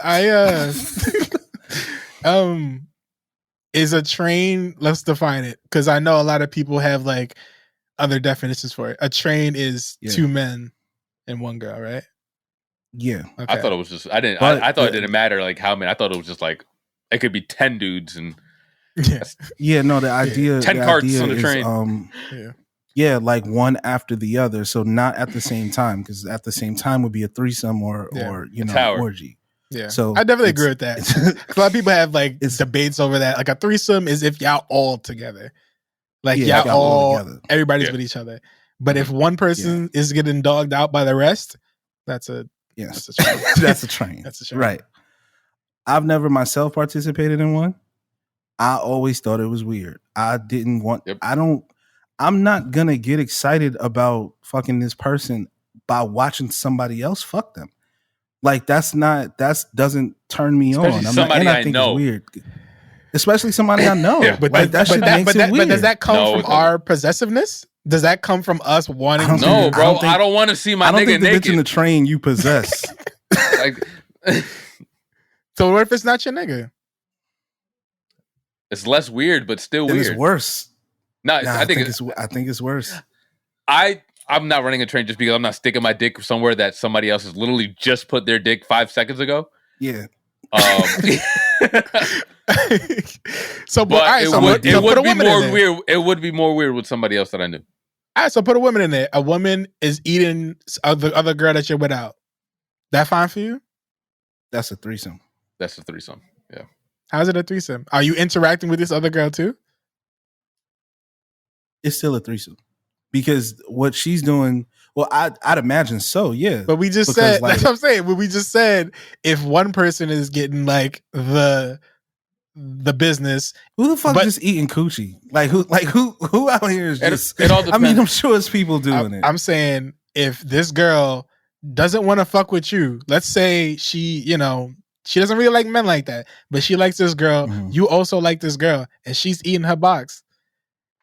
And if they don't want me there, if they don't want me there, like listen, because you're saying she doesn't fuck with me. So if I'm trying to get involved and she doesn't fuck with me and she just wants me to sit there, I'm not gonna feel good because it's like, damn, I'm not good enough to join. And you just want me to sit here and watch. Not that she don't fuck with you personally. Like she doesn't, like she just isn't, like it's like the same thing with two men, right? It's two men here that y'all not fucking with each other, but y'all fucking with this girl. This girl is here. She doesn't necessarily want to get into anything with you, but she's down to do this together with you. That's what I'm saying. Is it the same feeling? I've seen that happen. And listen, let me just be very clear. I've seen it happen, and after a certain amount of time, I'm just gonna say them bitches be lying, bro. It is very much like, because I know guys who have fuck behind like the lesbians or like studs, as you could say. When that situation takes place, a lot of times they end up fucking the stud too. Like just it just turns into a threesome. So I ain't fucking no stud. Now, it depends on what she look like. I ain't fucking no stud with fucking linebacker shoulders and shit. Nigga. So look, so you telling me your stud homie, your bro, right? yo, bro, like, yo, I got the joint. Man, you know let me what I'm call saying? Ebony real quick. I got the joint. You know what I'm saying? She ready to go, right? She trying. We need some hardware, right, to like set it off, right? You go in there, and the vibe is just her, but then she go, yo, bro, you know what I'm saying? You got me, yo, bro. Why be talking like that? No, I'm telling you, if I know these people, I don't want to fuck with you. I don't want to. Literally, I don't want to have sex with you on this person. I'm not trying to do that. But I know you say it's weird. But why is it weird? Is it the jealousy? Because I personally because I personally know this person, and I'm not interested in fucking you. I'm only interested in fucking them. Why would I want to do? Why are you trying to make me do something that I'm not comfortable doing? It's just extreme. It's again, it has nothing to do with jealousy. It has nothing to do with possession. Like, it's bro, I see you, right? and I see you all the time. Like, you're my friend. Like, I'm gonna see you, and it's like I have no interest in having the sex, like a love interest in you going forward. I don't want to have those awkward moments because there will be, and we can all try to act like, oh, why does it have to be? Oh, it doesn't have to be. Like, no, there, it's gonna be awkward, bro. All right. Especially if one of y'all start dating the other girl. We can get off it. Yeah, that's what I'm saying. It always like it seems to me that it seems like y'all don't want to be the least favorite. And that's totally fine. I get that. Like, and it human beings have egos, and egos are not necessarily like the worst thing. Everyone again is similar to bro. Everybody gets jealous. Like, I don't care what anybody says. Everybody gets jealous to a point. That's not inherently bad. But do we have to play into it though? That's my thing. Do we have to like? Yes, because we're human. Like I don't know. Like we are bound by our humanity, and there's beauty in that, right? We don't have to try to be above, our human, emotions and all that stuff and kind of live beyond it. There's nothing beyond. We're humans. We're here for a limited amount of time. Pushing boundaries is a big part of evolving as humans. But what's the obsession with evolving? You know what I mean? Like certain things that we're fine. Not where we should be as a human race. Like we have to get somewhere else. Like shit isn't working. Divorce rates are high as fuck. Two people just don't have the same amount of love for each other after a while that they think they do. So what's the right? But I know you said in the past the solution isn't bringing another person into the relationship. I get that, but I'm saying why can't we try something new? Why can't we be more imaginative with the way that we're all here loving each other? That's what I'm saying. I think as humans, we evolve already. We evolve in the short, first of all, 40, 50, 60, 70, 80 years is not a long time.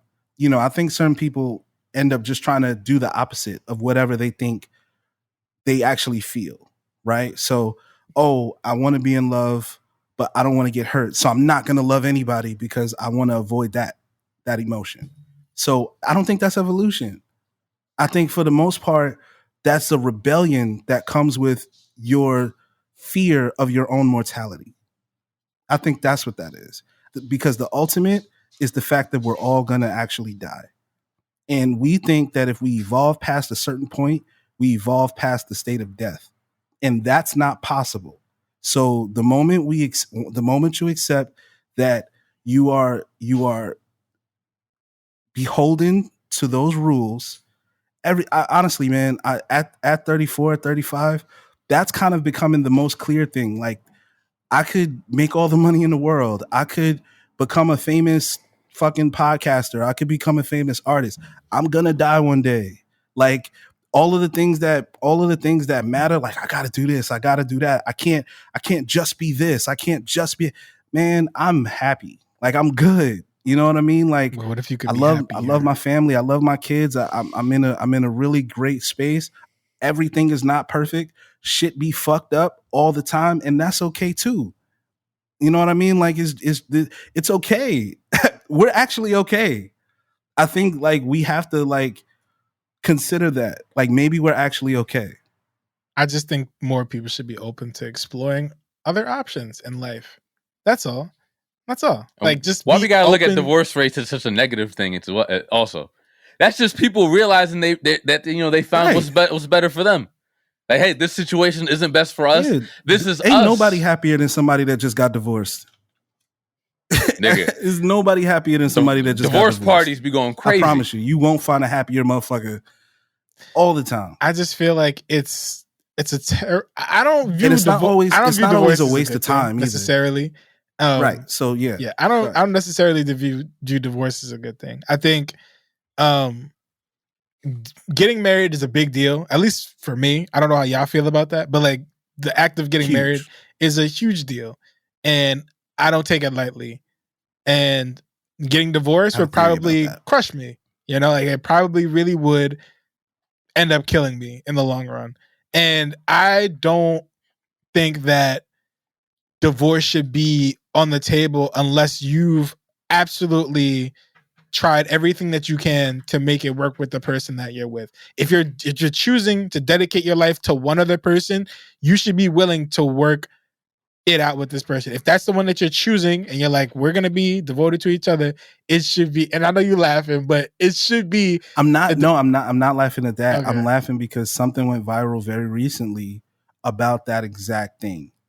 And I don't know if you saw the clip, but it's about exactly what you're talking about. So, I don't know if you saw the clip. It was a video of a woman explaining that she's 40, that she was married for however long, and she realized that she was like outgrowing her partner and blah, blah, blah. Did you see that clip? No, I didn't see any clip. I've been seeing a lot of the niggas just leaving out of nowhere in the middle of the night. I've seen like, not clips, but I've seen posts about that where people have been married for like 20-something years and all of a sudden they just disappear and they don't know where we've been hearing stories like that since we were younger. You know, dad going to get some fucking milk and then never coming back.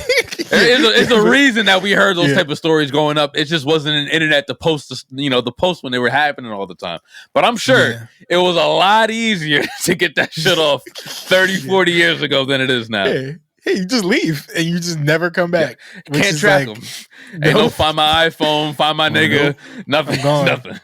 My man just left one night. I don't know if he's dead or alive. He's just gone. That's Only people you could trust to find him is the police, and if you black, good luck. And that shit would hurt. Like imagine you married to somebody for 20 plus years. You wake up one day, they're gone without a trace. Everything, leave everything behind. They just gone. You gotta be a different type of nigga to do some shit like that, yo. You like foul of the foul. Yeah. So I would like y'all to take a minute to just watch this clip real quick and just give me your thoughts. This girl's talking. Hold on. Let me share this actually. Share it to my phone. Or share it to I'll do this. Here's what I'll do. Here's what I will do. All right. No caption, just two huggy heart faces. These are things that I would not do again in my 20s and 30s. I would not get married. I met my husband when I was 24 and we got married when I was 29. At the time, I thought that this was like the ideal situation. I'm at the perfect age to get married. But what I realized was in the 4 years that we were married, I grew so much as a person. I graduated from business school, started my own business. I just became such a different person that I didn't feel like he was the best fit for me anymore. And I don't think I could have realized that at 29 when I said yes. If I could do it again, I would have allowed myself to have so much more growth in my life before I made a decision on a life partner. And it's really nothing against that partner specifically, but it was more about the direction that I wanted my life to take. My interests by 35 were unrecognizable to my younger self. And I don't think it would have been fair for me to take him on this journey if I didn't think that he was the right partner for the version of me that was to like, you did this nigga a favor. That shit was so nasty. I don't give a fuck about the Afrobeat music that she had in the background. That shit was some dirty shit she said in that video. Flexed her divorce on this nigga crazy. And Bill was like, yo, this nigga's still a child. Nothing against him, but yeah. Like that was first of all, how about this? How about if you had all this growth in the 4 years that y'all was together, he was probably providing a certain lifestyle for you where you were able to kind of insulate and kind of have these moments. Whereas if you were out here by your fucking self, like you probably should have been, you would have been in survival mode that whole time. You wouldn't have had the chance to have this great sense of growth. She got too comfortable. So for you to just like leave, bro, after like it was like that's just dirty. And people be in relationships for the opportunity. and not for the love or not for the realization that I want to grow with this person. I want to be there for this person. I love you as a friend. I want to grow with you. I want to be there. I want to be there for these moments. You know what I mean? I don't want to live and not experience these moments that we have in this short life without you. But that's the point, and it's going to be different versions of you, and it's going to be different amalgamations. Yes. The relationship is going to grow. It's going to flex. It's going to be the worst part of your day. It's going to be the best part of your day. All of these factors are going to be there at every waking moment of being married. And you're right. There's a certain sect of the population that does not take that shit seriously. Like they don't like at all. Oh, well, yeah. Well, if we're not working, like we could just get divorced. Yeah. No, the fuck we can't, bro. Like, no. The game all like, fucked up. Can't. Like, that's what I'm saying. The game is so fucked up where people think like, yeah, if it doesn't work, so what? We'll just get divorced. Nigga, I don't want to.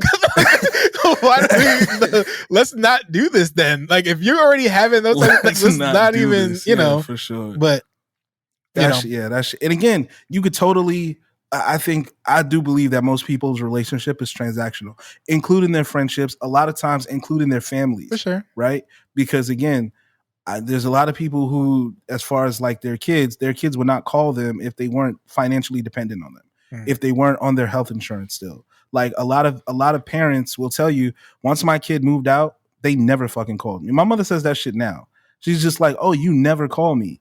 Like, I understand why that like it feels a different way, but I do like try to call my mom. But you know, I think for the most part, yes, a lot of people's relationships are very much transactional. Moms just feel like that though because they feel like y'all don't talk every day anymore. It's like I call you, it's just we don't talk every day. Like I used to live in your house. You know, the relationship changes a little bit. You know what I'm saying? Like it changes for sure. But that's sometimes it's legit. It's an adjustment. That's the whole thing. But let's get off this. Challenges by Zendaya. Go see that, man. Whenever it comes out. We didn't talk about that movie. We didn't talk about that fucking movie at all. It just created a discourse that I was like, we were so close to getting there. Yo, man, tell me about a time y'all scared the hoes, bro. Like, let's be honest. Let's be honest about our fuck ups. And how would you run it back? How do you redeem yourself from scaring the hoes? But tell me about a time that you necessarily did that, and you're like, damn, I had to learn that like freestyling, like hoes don't actually like niggas that freestyle. Like yeah, it was probably high school, but I just was excited about being good at rap. Yeah. So I was always like, if there was like a group of like women, I was always trying to play songs, like play rap songs, you know what I mean, for the group. But again, the only people that enjoyed it was the dudes in the room, right? And girls ride that shit hard. Okay. Exactly. I had a lot of like scaring the hoes energy when I was young, to be honest. I tackled a bitch one time. Jesus Christ. I did. We were because she wanted to play football, like she wanted to play football with the boys, right? And I'm like, you sure you want to play football with the boys? She's like, yeah, you know, I'm tough, whatever, right? I took that bitch up top. Like I did. Like I really I really Lawrence Taylored her ass. Like, goddamn, I shouldn't say that. Think of somebody else. Not Ray Rice. Kareem Hunt. Insert good defensive football player here. Yeah. I tackled the shit out of her, and then like it took me to like being grown where I was like, that was the wrong fucking thing to do. She was still a little girl, man. It was not necessary for you to like prove that like she wasn't a boy. That was weird. So yeah, probably tackling. I'm sorry, Desiree. What about you, Dame? Tell me about the time you scared the hoes, because I got a story with mine, so I want to go last. He has never scared the hoes. He's the coolest nigga alive. No. So what's it called? We would have like, you know, a group of like friends, and there was always like, you know, the couple girls that, you know, they played sports, so they would always, you know, play basketball with us, hang out with us, and, you know, it would lead to, you know, just us hanging out. They also played video games, so we just got along real well, to the point where, you know, we would talk to them like they were one of the guys.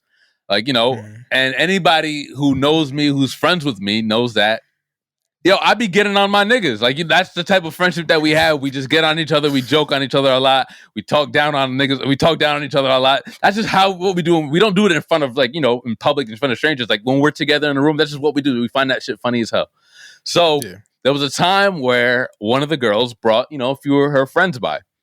And I don't give a fuck about them hoes. I'm still me. And I'm still, you know, I still get hyped when I'm with my peoples and shit. So, you know, we're talking shit like that. I'm saying stuff to the, you know, to the girlfriend who we usually, you know, she's one of us. So we just talk shit on her too. Like, oh, you a hoe, you this, you that, you fuck, you want to fuck, yeah. Same shit I would say to these niggas, right? You a bitch ass nigga, just all that. Her friends don't know that we get down like this. So they're like over in the corner, quiet, like, what the fuck is going on? And I'm over here fucking flame on. Like, you know what I'm saying? Everybody's getting the business and shit. And they didn't say nothing to me, but like when they left, and then like we talked, we're all just hanging out. It's like midnight. And she's like, yeah, my friends had no idea you guys were like that. They think I should stop hanging out with you guys. I'm like, God damn. All right, scared. Well, now I gotta start code switching around the hoes and shit, I guess. Can't be myself. Yeah. I didn't know it was like that. You let them stifle you? Yeah, they got me. You let them stifle you, man. Don't let them do that. Yeah, man. I'm kind of disappointed to say it. Like, and this, I need y'all to know that this question came from me just like randomly having a memory of a time I really fucked up, like in front of like just a bunch of both of these times where I was high as hell. So the first time was like a minor version, but I didn't know I was scaring the hoes until I just never got invited back to hang with them. But we was siphing. And you know, I'm like, when I'm high, I want to listen to certain songs, right? I want to listen to certain music. So I tell a nigga with the aux, I'm like, yo, put on that Flying Lotus. I told him to put on, and this is around the time where You're Dead came out. So Never Catch Me was the song. I was like, yo, put on this new song that just came out. It's Flying Lotus and Kendrick Lamar. He's like, nah. I'm like, yo, come on, just play this, bro. And he's like, all right, word. So he played it. And literally all the hoes in the area was like, yo, what do we listen to right now, yo? Like, that shit hurt a lot. You know, when you suggest a song for the aux and people are like, what the fuck is this? That ain't it. It's real pain. And after that day, I never got invited back to those sites. Like, we just didn't hang out that much anymore. And that shit was disappointing. Another time I scared the hoes, and the niggas, actually. I scared everybody there this time. Scared everybody. Yeah, I scared the hoes and the bros. Everybody scared. Was a time I thought I was having a heart attack during one of the sites. Oh yeah, you had to get the fuck out of there, bro. Killing everybody high, bro. Killing the whole vibe. Hot box in the bathroom, bro. My whole vision just started getting wild dark. It was just like, shit just started collapsing around me, and I couldn't deal with it. You told me this story. And I was like, yo, I think I'm having a heart attack. And they started laughing at first, but I was dead serious. Like, when you have that in your mind, you just ready to get out. It was wild hot in there, mad smoky. I could barely even see. The music started to sound like creepy to me. I started to get these thoughts where I was like, yo, this is really the last song I'm ever going to hear before I die. Like, I'm dying to A$AP Rocky. This don't feel right. You pissing me off now just talking about this shit. And I was like, yo, I'm having a heart attack. Furious, bro. And then one of the old, who was a nursing student, you know, obviously was like, all right, come on, get out the bathroom. Like, let's go. And like, you know, started like helping me breathe more. My heart was fucking racing and shit. And she was like, you're not having a heart attack. You just, I don't know what's going on, but your heart's like, just calm down. Breathe. Yeah, you're high. You were high. Just breathe. Yeah. Just breathe. And again, never got invited back. That was the last time I smoked with any of them hoes and them bros. And yeah, turned out had to wait for me to start coming around to start smoking with niggas again.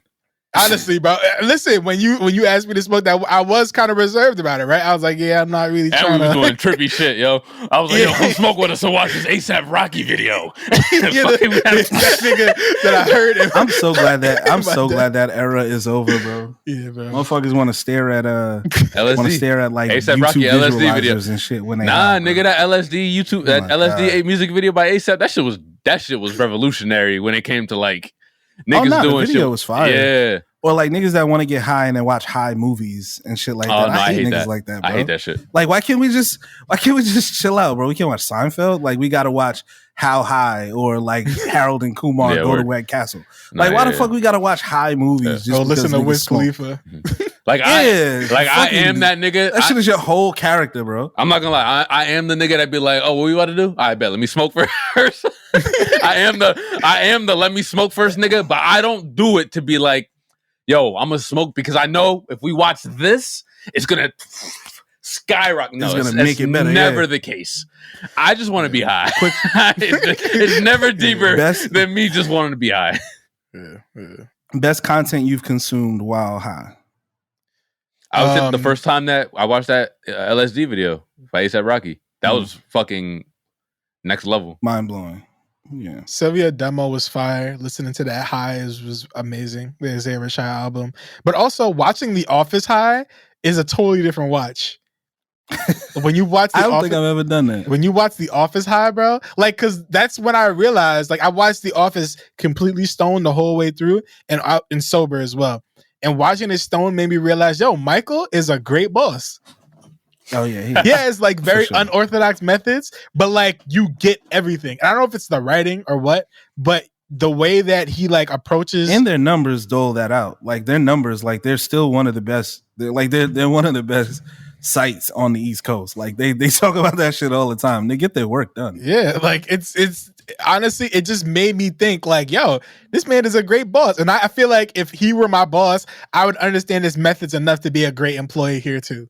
You know? So Yeah, watching I would come to work happy every day for sure. Cause I know it's gonna be fun. It's gonna be like a field trip every single day, Come bro. with some You know what I'm bullshit. saying? Yeah. Yeah, this is gonna be great. What is he gonna be on today? But yeah, that's probably the best thing I've watched high. But I'm a big music person. Listen to music high is like a good thing for me. Video games high. Mine was probably it's really fun for me. Yeah, I know a lot Mine of was people feel probably like they can't Anchorman. focus, but Anchorman. I never, bro. The movies never hit for me like that, bro. I'm sorry. really Like I respect Will Ferrell and his style of comedy, and you know how he brings all his. I love people that bring his people with him, but yeah. I don't know. It was just too like That was hot. Like what's the word I'm looking for? Like high energy. no, it was like I don't know. Like it well, was, that's what The Office was for me. It was like I think they're the same kind of comedy. Like honestly, I think like the only person, like it's almost like no one in the scene thinks it's funny. Like it's just like you're the only one that finds it funny. I think that's what makes it. Not that's what makes it funny, but like the ridiculousness of this situation. But everyone's being dead serious about it right now. Is the comedy? You know what I mean? Yeah. It's not. It's different from like dry humor. It's not dry humor. I think again the godfather of that energy is 100% Larry David's Curb Your Enthusiasm. Yeah, for sure. It's nobody ever laughs in that show, bro. That's what makes it so funny because all of these scenarios are being played out like they are dead fucking that's serious. True. I got that feeling when I was watching Barry too. Yeah, Barry was like a show that got very dark in certain parts, but it's like, yo, no way, they just snuck that in there like that. for sure. Real quick, this is another silly one. Who y'all feel like y'all could fuck up? Actually, let me not say that, for clip reasons. Who do y'all feel like y'all could beat in a fight at all like the fighting games, like Mortal Kombat, Tekken, Dragon Ball Z, whatever fighting game it is? Who y'all feel like y'all could really take on? All that stuff. There's nobody in Dragon Ball Z we could take on. This weakest person in Dragon Ball Z is probably like Krillin or Yamcha, and they're also like one of the strongest humans in that world. They're mad OP. Yeah. So we're not taking nobody in Dragon Ball. In a fighting game, bro, I'm not fucking with nobody in Tekken, especially not Mortal Kombat, bro. Oh, let's think. Smash. We got some people on Smash. I think I could take. right. I think I could take Jigglypuff back there. Jigglypuff? Yeah. I don't know, bro. Yeah, She got that. You like beats music. on, She'll yo. put you to sleep. Noise cancellation. She got that move. She be slapping the shit out of people too. Like I feel like It's kind of tough, man. Maybe I feel like I Game could and be Watch. any one of the Mario niggas. Game and Watch, he's broken, isn't he? He could be whatever he wants. He could make whatever he wants. No, you can't beat that nigga. I'm fucking a 2D nigga up. I'm sorry. I'm not letting no 2D nigga take me out of here. I'm sorry. Because y'all beat up Ness? Yeah, it's a kid, man. Maybe Ness. Yeah, but maybe he I got could beat up magical Ness. powers though. BK Fire, you know that stuff. Like you're not really messing with nobody who can cast fire from their hands. Can't really fuck with Diddy Kong because at the very He got a least he's gun. got the strength He's of a a monkey, fucking yo. monkey. Yeah, he's a monkey, but he also Yeah. has a gun. And I'm allergic to peanuts, and he shoots peanuts, so I don't stand a chance. Peach? Not Peach. Can you beat Peach? You just gotta beat up the bitch. Okay. We back. I don't know if it's Peach from the Super Mario movie. I don't know. She seemed pretty lethal. Yeah, she's athletic. Yeah, She's athletic. Who wins in a for fight, sure. Peach or Jonathan Majors? Jonathan Major's not beating that way. Jonathan Girl. Major's gonna run, bro. He gonna run like the body cam footage said. Not in front of Mario. Yeah, no, that's really it, man. Nobody in Tekken, huh? Nah, They got bears and Tekken, shit, and they got Yeah, it's a tiger with a human body. No, and that nigga's mad cutter. He looked like Jonathan Majors. Like I'm not fucking with him, bro. Nah, yeah. so we ain't really getting nobody out of here. That's kind of sad, man. I kind of wish I could like stand in a video game against anybody. Like imagine getting placed in a video game and you just got to deal with that shit now. Like you just get placed, something happens. You're you're on the internet. You're playing a video game during a thunderstorm. Lightning strikes your fucking console, and you get sucked into that video game. Like you just got to deal with that now. If it's Tekken, I'd hate there's to get really sucked nothing into you can like do. that new Street Fighter. You could just walk around and punch niggas that are just standing around, right? So I'd hate to be that. Or Facts. I mean, it's bro, kind of I'd hate real to life, though. I hate to be. You do that in real You life. talk about real life. I hate to be sucked into GTA. Just pulling up Just- with a fucking in the RPG Bronx. and blowing you up. you just spawn in the middle of Detroit. I got it. Niggas taking my car every day. It's mine now. Hey, bro. You just chilling. All of a sudden, niggas just like punch you on your shit and then take your money. Nah, man. And that wasted sound effect, man. You die. Imagine falling in slow motion, get knocked out and falling in slow motion. I'm good, man. None of that. Did y'all finish Black Mirror? I have a couple things to say about that. I have not. No, I gave up. You gave up? you don't like I it? gave up. I watched. I got halfway through Demon 79. Honestly, I didn't even get halfway through. Once I saw the demon, I cut the shit off. Cut it off. Because again, Black Mirror is a very specific type of horror thriller type energy. This season, It did except feel for different. one episode, had very little. Like they Two. could have been Twilight Zone episodes. Two? Yeah, I think 2 and Who was the 3 other are the best out of all. Not one. Well, again, 2. It probably was good. If 1, 2, and 3. if I was watching, for instance, like what's the difference between that content and the stuff that like the Jordan Poole Twilight Zone that came on? Like though they felt Jordan Peele. Niggas. You said Jordan Peele again. Jordan Poole. Jordan Poole, goddamn. The hoes probably. Yeah. Yo, Jordan Poole's Twilight Zone would be fucking wild, bro. Ice Spice in there. Draymond Green. Draymond's his best friend. This shit'd be crazy, bro. Yeah, no, this No, but, season like, felt like yeah. it I think the Black Mirror, thing is like the dangers of technology. And I think the second episode, the moral of that technology was that we should just leave well enough alone sometimes, right? Like, should everything be recorded? And that's kind of the same theme with episode 1 too. It's like, should everything be recorded? It's kind of the theme through the whole season, honestly. Should everything be recorded, except for like 3? But most of the Actually, more so 3, right? Because 3 was not 3. 4 with the pictures. Yeah. Right. Which was the hazy- worst one out of all of them, I think. Yeah. That one was just Again, bro. really bad. just- Really weak. Y'all talking about magic and monsters now? Yeah. Like, what are we doing? Very weak. Very, very weak. But the moral was there. So I get that. But they kind of went back a little bit. It's like the technology that we already have, not the technology that we're gonna have, but the ones that we already have. Like, what if there are some old VHS tapes that we're not supposed to see that our family owns? You know, it kind of, I think the Black Mirror grabber is that, like, they make things that you can kind of consider normal kind of spooky in a sense. Like, VHS has a sense of being a little spooky, you know? Like, there's probably some tapes. It's always had like a creepy element. Right. Like, there's probably some tapes that you probably don't want to see that, like, you know, somebody in your family has. Like, can you imagine? Like, going back and be like, oh, let me watch this old tape with my uncle, you know? Like, my uncles. Yeah, that my uncles got that I don't. Right. Sure. And you watch that shit and your whole world is rearranged. And I think the creepiest part, the reason why I think that's probably on my top, that's the best episode for me, was because of how this man's life or this kid's life was completely rearranged and he had to just deal with that now.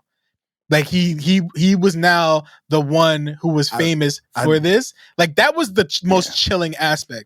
Him, like, being like, you won an award for this, bro. You have to live with this. Yeah, now. like you have to. Like, what are you gonna do? Not accept it? You've always wanted this. This is part of, you know, this is part of what you want it to be. Mm-hmm. But what the sacrifice of that was literally, you know, obviously we're getting into spoilers here. Yeah, spoilers alert for sure. The sacrifice of that being your mother and your father. Yeah. You know what I mean? Like the not just them, but who they are to you. The complete breakdown of the image that you had of them. Not only that, but you lose your girlfriend. You know what I mean? Like, bro. Your girlfriend, you have your parents, you know, you can't even really be in your town anymore. Like it's can't really be in your town anymore. Yeah. It was very hard to watch. And I think they ended it in the right spot because I think I know what happened that night. You know what I mean? Like, I think we can kind of we can figure out how that night ended for him. Yeah. You know what I mean? So trying to be like his mom. the loss was probably too great, you know. Yeah. And again, they ended it right there. You know what I mean? Like, nothing happened. You don't see anything. It's just him sitting there, right? Mm. But yeah, it was again, it makes you think like, okay, cool. Now we're getting the Black Mirror stuff, right? Yeah. We're having that existential kind of energy. Mm-hmm. Number 3, the longest one though, when the one that you hit me up and you were, who I need to know who you said, because you texted me when you said this, the one with Aaron Paul, I think his name is, where you're like, this is Trend or something like that, or is it you said I'm gonna love that episode? Who am I in that episode? Who are you talking about? You were the Culkin kid. I can't remember which Culkin it was. Culkin. Because we talked about, because listen, when I first joined the pod, you were robot racist. Right, that's literally a phrase you came up with. Yeah, and like I'm literally like, okay, I remember now. Like, okay, he's gonna appreciate like someone whose whole crusade is to like destroy androids, like, because they're not human. You shouldn't be fucking them. You shouldn't be doing anything like that. Yeah. So, but T was trying to fuck them though. Nah, I did agree that was kind of fucked up. But is it fucked up? Like, it's not. That's again this moral ambiguity, right? But like, his kids are real. The kids are real. Yeah, it's like the android isn't real. Like, you're based off a real person, but you yourself aren't really here. So, and we agree that was the best episode, right? Yeah, I think so. But I have one question that completely 2 and 3 are kind of like head to head unravels the entire episode. Why didn't they just send the androids up instead of the people? That doesn't literally, once you think about that, it doesn't make sense.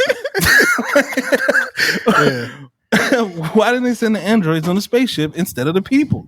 Well, that completely breaks the thought process. Well, they probably wanted to send real people. Like, I don't know where they were going. Were they trying to build a new humanity somewhere else? Like, were they trying to work on something else somewhere else, and they needed like real people to be in that? Like, I don't know what that they let you know for sure. Yeah, the only thing they let you know for sure is that they were 2 years into a 5-year trip. So they were obviously planning to come back, and you got to imagine in 5 years you probably couldn't get that far. I'm pretty sure you can get to the edge. No, you can't even get to the edge of the solar system in 5 years because it took 10 years for the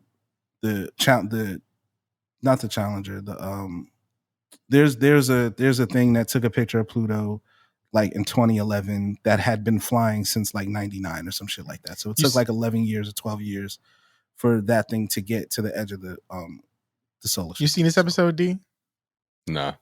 Episode 3? Sorry. Okay.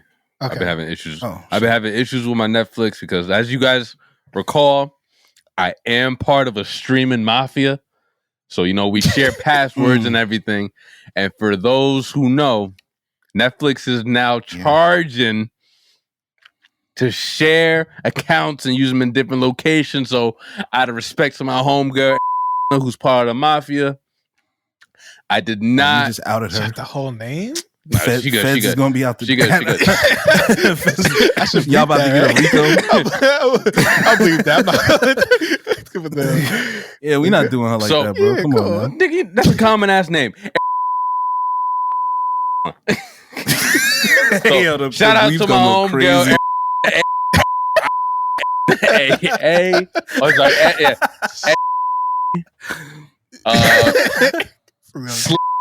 17 on Instagram.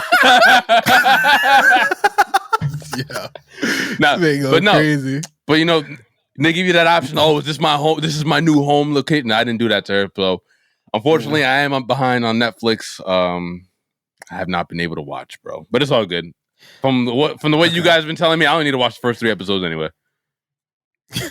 No, the first 3 are actually the only good 2 ones. and 3. Yeah, that's what I'm saying. That's what I'm saying. You said all I gotta watch the first 3. Yeah. That's the 2 and 3 are the best. Yeah. I was never like I was never like a big, huge Black Mirror guy anyway. Yeah. But 3 is interesting because it does kind of make you ask the question. It's like, all right, yeah, am I letting somebody use my link, is what they called it, to go back and be in my body? And I thought it was going to turn out different. I thought it was going to end where the dude kills Aaron Paul and completely just take over his life and doesn't tell over his life. Yeah, and doesn't tell him. Loved it. I loved it, the subversion, because I thought that too. I was like, okay, this is clearly going down one specific direction. Yeah, I'm gonna act like you. I'm in your body. All I gotta do is, be a bitch to your wife. I've been with you for 2 years. Yeah, I've been with you for 2 years. Yeah. Honestly, she'll probably we've seen this. I don't know if you guys seen what was the Chris Rock movie like years ago? It was based off the movie Heaven Can Wait, but it was called something else. I was about to see before. Basically, no. Where he was basically, he had to take over the body of an old white white dude. I know what you're talking about. But I forgot. I do know that. I know what you're talking about. And I remember that one scene. He was in he was in a restaurant saying like a rap song. Yeah, screaming DMX. Yeah. Niggas want to drive. Yeah. Niggas want to die. Niggas don't know why. Niggas want to die. It's this old white man. And they were like, yo, it was a good scene. It was a good scene for like 90s comedy type shit. Chris Rock always got great scenes with DMX, to be honest. Like he was always, I forgot what movie, that other movie where DMX was in jail and he was like rapping and he was like, I want to do like a Christmas album or whatever. I forgot what it was. But was it I remember that movie, The Longest Yard, I think it was. No, it wasn't The Longest Yard. It was wasn't The Longest Yard? Top five. Right, I think, or whatever. Yeah, why Chris Rock funnier in his movies than his stand-ups? Because somebody else writes it. That's what I wanted you to say. That's why. But yeah, I genuinely was like, the ending was great because it could have been that easy, right? All right, you killed my whole family. I have to kill you now, right? No. I think that. Why? Because we got now. Yeah. I can't. You die, I die. Yeah. It's like, hey. It was beautiful. It was really almost like sweet justice, right? Mm-hmm. And I mean, you think, here's the question you have to ask yourself. You understood what was going on, right? If the answer was either lose your entire family or let this nigga fuck your wife. But again, he's only fucking her as you, right? It's still your dick. It's not his dick. You know But what still, I mean? it's the you're having He's feeling the Let's go back to satisfaction. that. He's feeling the this goes back to what we were satisfaction talking for about sure. earlier. It really does. Yeah. It really does. It just literally hit me right in the head. Yeah. This is exactly what this nigga was saying. Yeah. Go back to it. But like that's it's I feel like these like at least like all right, I gotta watch this episode. Like because it like the questions are questions that you would literally again they're friendly enough with one another. They're not best friends or anything like that. They're work buddies, right? But they're all they have in that zone. But they're all they need each other. You can't go in there. I would literally, you grab me. It's like, hey, you kill me, you ain't got shit over here. Get your goddamn hands off me. Yeah. I'm talking big shit. Yeah. Hell yeah, I'm talking big shit. That's nigga. why I love the ending. The fuck? He just turned the chair over. He's like, yo, sit down, nigga. Come on. I'm all you got. What are you gonna do? Kill me? Sit down, bro. Just say, yo, sit down, bro. Just sit down. Just sit down. Be mad like I was. Start drawing. I got some paper, nigga. Yeah. Yeah, go. Oh, That shit was gosh. really crazy, man. That was again just like again Nat's Black Mirror, bro. When I watch Black Mirror, that's what I'm coming for. Yeah, because the technology was the thing, and it's like, where does this go wrong? This can't happen without this technology, Right. and this is the human part of it that would cause the breakdown of the technology. Right, exactly. So, all in all, and then the demon episode, we don't have to go too much into it because we don't really like it that much. But all in all, this episode or this season gets like a 6 out of 10. Like I feel like it was pretty weak. How many episodes? But 5. 6, I think. 5. 5, yeah. Just 5. Okay. 4 was definitely the worst. I mean, you guys said 3 out of 5, so I mean, like 3 out of 5 are good. So I mean, it's not awful. No, 3 is good. Half of 1 is good. Like the concept is there.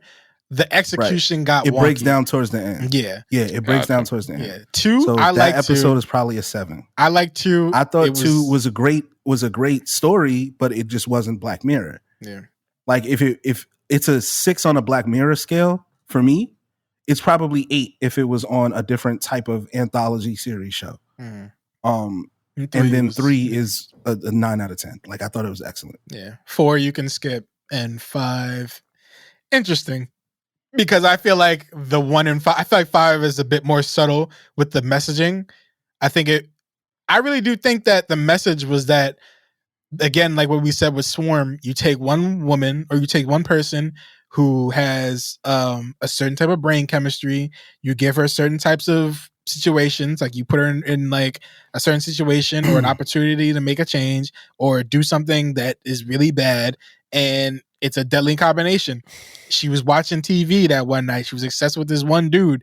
The dude took the form of that. Like they knew how to exploit her. That was the crazy part of it. The demon knew how to exploit her. It's like, I know what you like. This is what you like. If I can exploit you with this thing, it's like a comment or it's a comment or a commentary on how much we love our idols. Like, Hod, an Ice Spice demon is definitely convincing you to take a nigga life. For sure. For sure.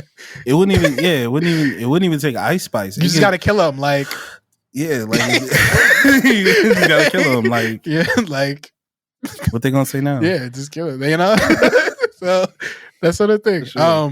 But yeah, I think that one is okay. It's not the best, but I would definitely think 4 is the worst. 5 is like number 4 for me, like in terms of the rating. But yeah, man, that's it for me. Anything else we want to talk about before we? What's it called? I just wanted to know if you wanted to talk NBA quickly. There's a lot of shit's happened.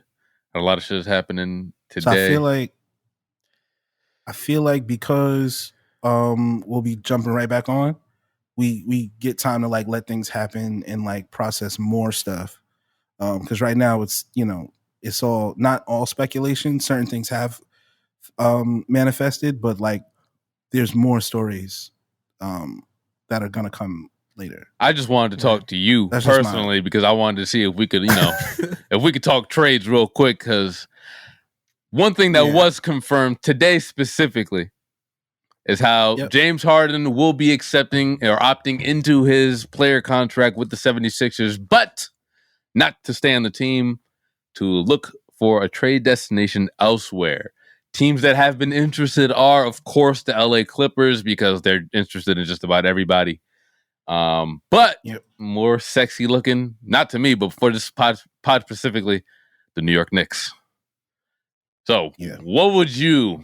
Well, first of all, let me ask you, what does the idea of James Harden coming to New York even sound like to you? Back to New York, I should say. It sounds like the worst possible solution. It sounds like the worst possible solution for James Harden and for the Knicks. I think that's a terrible idea. His play style does not bode well with the rest of the players on our team. He is also ball heavy. He's also isolation heavy. He dribbles the air out of the ball. He's a Hall of Fame level scorer. But he doesn't enhance anybody. Mm-mm. He's honestly, if you had a team full of just defenders and guys who can knock down shots, go get James Harden. But the Knicks are not that team. They do have good defenders, but they're not great shooters. There's no benefit to a James Harden in Tom Thibodeau's system. That team would look like the Dallas Mavericks from a few years ago. Yeah. Because Jalen Brunson would essentially have to go back to what his role was, waiting for the ball from the ball dominant guard. Yeah. Yeah. I don't even know. Literally no chance of that. I don't know what the deal would be. We would want a return for James Harden. We've seen what the asking price has been for niggas like Tobias Harris. They're asking for fucking Evan Mobley and fucking Jared Allen and draft picks. That's OD for Tobias Harris. But and they're bugging the fuck out on that, by the way. That's ridiculous. But I don't Tobias Harris absolutely does not have that much value across the league. No. Honestly, and again, not you per se, but Philly would be lucky to get off Tobias Harris's contract. His contract is nuts. We went through it. Yeah, word. Let's go crumble cookies. I'm not saying they should attach a pick. Come on, crumble cookies. I'm not saying they should attach a pick to get off of it, but and again, he's a valuable player, but not at that number. Not for us. So you're not gonna get shit for him if in a trade. So my read on it is they said Clippers and Knicks are both interested. I am expecting, it's not being reported yet, but I'm expecting it to look more like a 3-team trade with sending the Sixers someone from the Clippers. Paul George. Well, here's the thing. They could do that straight up if they wanted to. That wouldn't include the Knicks. I think what ends up happening is Paul George actually does come to the Knicks, and the Sixers and the Clippers get the young core from the Knicks for Paul George and for James Harden going to the Clippers. So James Harden goes to the Clippers, Paul George comes to the Knicks. The Joel Embiid gets more players because again the Sixers just don't have anybody. Please tell me who these. Tell me two of these players are. RJ Barrett and Obi Toppin. Oh my fucking god! Get the fuck out of here. Evan Fournier. Get the fuck out of here. Evan Fournier is another one. No, you don't think Joel Embiid could use an RJ Barrett and an Obi Toppin? No. What do we need an Obi Toppin to do? Obi Toppin for what? You need to look at his starting numbers. Obi Toppin has averaged 22 points on 40% 3-point shooting and 50% from the field goal line. But he's not gonna get those same looks with the MVP center on the team. He's not getting those looks. Not even if he can get them with Julius fucking Randle, he can. Julius Randle is not a 7-foot center who takes up most of the paint, who also likes to spread the court, which is why they wanted to put a guy like Tobias Harris who doesn't have to be it just wouldn't work with Obi Toppin. He wouldn't. I think Obi Toppin is. I legitimately think Obi Toppin is a better offensive player than Tobias Harris today. Me too, but I think we're better off with a guy like Paul Reed who just gets rebounds, play defense, and we look for wings and we look for another guard. I don't think the power forward is a position that we need to be Barrett prioritizing. Is that okay? So how? Let's amend this, right? Because you have okay. So Do you want RJ Barrett would be the third option on that team behind Maxey, and we've seen RJ Barrett as a third option before. He's a spurty guy. Like I'd rather hold on to a guy like James Harden than do that trade. I'd rather have James Harden than sometimes second, most of the time third option than RJ Barrett, who's only shown that James Harden doesn't want to be there, bro. He's like that part is already done. You're gonna lose James Harden. Then I'd rather have Paul George. There's no way that we make that type of a trade. You want Paul George for 50 games, bro? Like Paul George isn't even gonna play. Nigga, I'd rather have Paul George than Obi Toppin and RJ Barrett. We're not going anywhere with those guys. We're taking steps backwards. I think you're actually bugging. I think you're actually bugging on that. I mean, well, you take a step backwards when your star leaves no matter what. Like, that's kind of how this goes. The bad thing is that no one should fucking give James Harden this is the beauty of what I love about what's happening in the NBA right now. Niggas got to stop with this. Like, are you scared of the Suns? No. I'm not scared of the Suns at all. That shit is not going to work.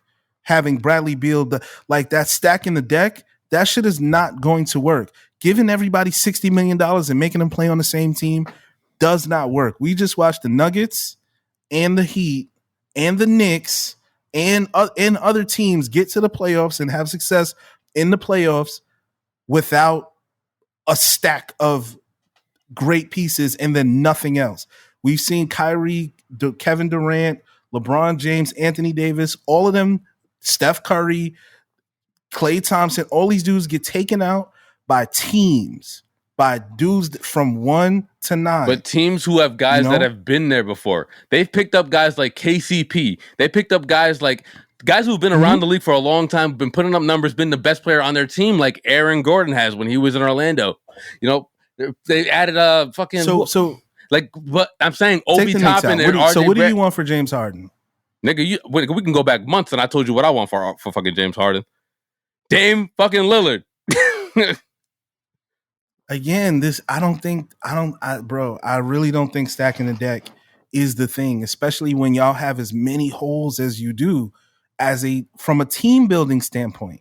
If we can get but Tobias is still, we can still get rid of Tobias. Pieces. I think Tobias is still on if we can get rid of Tobias for anything, even if it's just a clear cap, if we can get a good player in return for James Harden, we don't need another max contract player for Tobias Harris. Then at that point, we could use to either clear the cap space and pick up guys in free agency because there's going to be a lot of guys this summer, or we could maybe, which I doubt because, like you said, Tobias he's got 1 year left. He's on a ridiculous contract that nobody should be trying to re-sign him for unless you're a rebuilding team like the fucking Wizards or something right now who just got money to blow on whoever.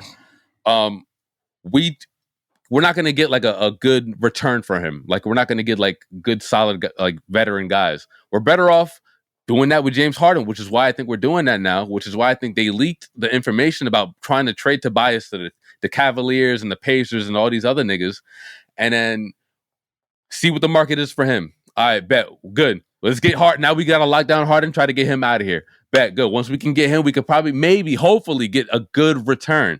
All right, bet. And then we could use with the salary cap that's going to be left with Tobias, then we could decide what we want to do there. If we think that maybe we could work with Tobias, hopefully that's not what they come to the conclusion of, then they do that. If not, they clear him off for cap space and we try our luck in free agency. That's how I think it plays out. Final thoughts? We'll see, man. We'll talk. Stay away from the Knicks. Daryl Morey, stay away from the Knicks. All right. I don't fucking want no goddamn James Harden. I'm telling you that now. Don't tell me. Tell who's that over there for you guys? Who's the GM? Rose. Yeah, Leon Rose. Yeah, tell that nigga. Leon Rose. Yeah. Word up. All right, man. I think we're ready to get up out of here. Unless we got any final thoughts. I know Ryan Leslie's dropping an album soon. Really? I don't know when it's coming, but Ryan Leslie's dropping an album. That should be cool. We're getting a new Saw movie, Saw X. Why is there any 10 movie? Like, why do they always move to Roman numerals when they get to 10? Why can't it just be 10? Great question. It just sounds cool, honestly. No, it's overused. I think we can just do 10. Saw 10. I mean, how many franchises really make it to 10? See, yeah, but here's the thing, right? Don't use Roman. They went with Fast X, right? But they they could have gone with fasten your seatbelts. Oh, yo, that would have been fire. Let's get out of here, man. Fasten your seatbelts. Do them niggas even wear seatbelts? That would have been fire in those bro. movies. That's a great fucking question. I don't know. Probably not. Probably got those little harnesses. They got those harnesses. Yeah, they got the harnesses and shit, like roller coasters. Yeah, I don't know. Madam Web, the woman from Euphoria, Sydney Sweeney, is gonna be Madam Web. Y'all seen that? Really? Mm-mm. Yeah. And what? I think is that her? That's her own movie, right? They're giving her own shit or her own show. She's gonna have her own. Sony driven Spider-Woman, kind of thing. I watched the Craven trailer. I wasn't crazy about it. It just seems like I'm not crazy about action movies. It just seemed like another white man doing some amazing shit. I'm not that I wasn't that fazed by it. But apparently I learned that he's actually part of one version of the Sinister Six. So that should be cool. They're just another step closer to that. But none of the solo Sony stuff, they really haven't appealed. I know you're a big you like Venom, but I mean I'm not really they haven't hooked me in like that yet. They haven't really showed me something where it's like, okay, let me Morbius was a big miss. Except for the Vulture. A lot of people didn't like that either. But it didn't make no sense. Introduced it makes no it was misplaced. Yeah. But anybody started watching Secret Invasion?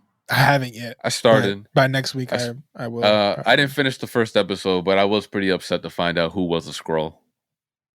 Yeah, I thought that was a cool reveal. Of course, I didn't finish the episode either. I kind of just tuned it out. It was very quiet. So, obviously we don't have to reveal it, but do you think that as far as we've known, that's always been the case, or was it just for this show? I think.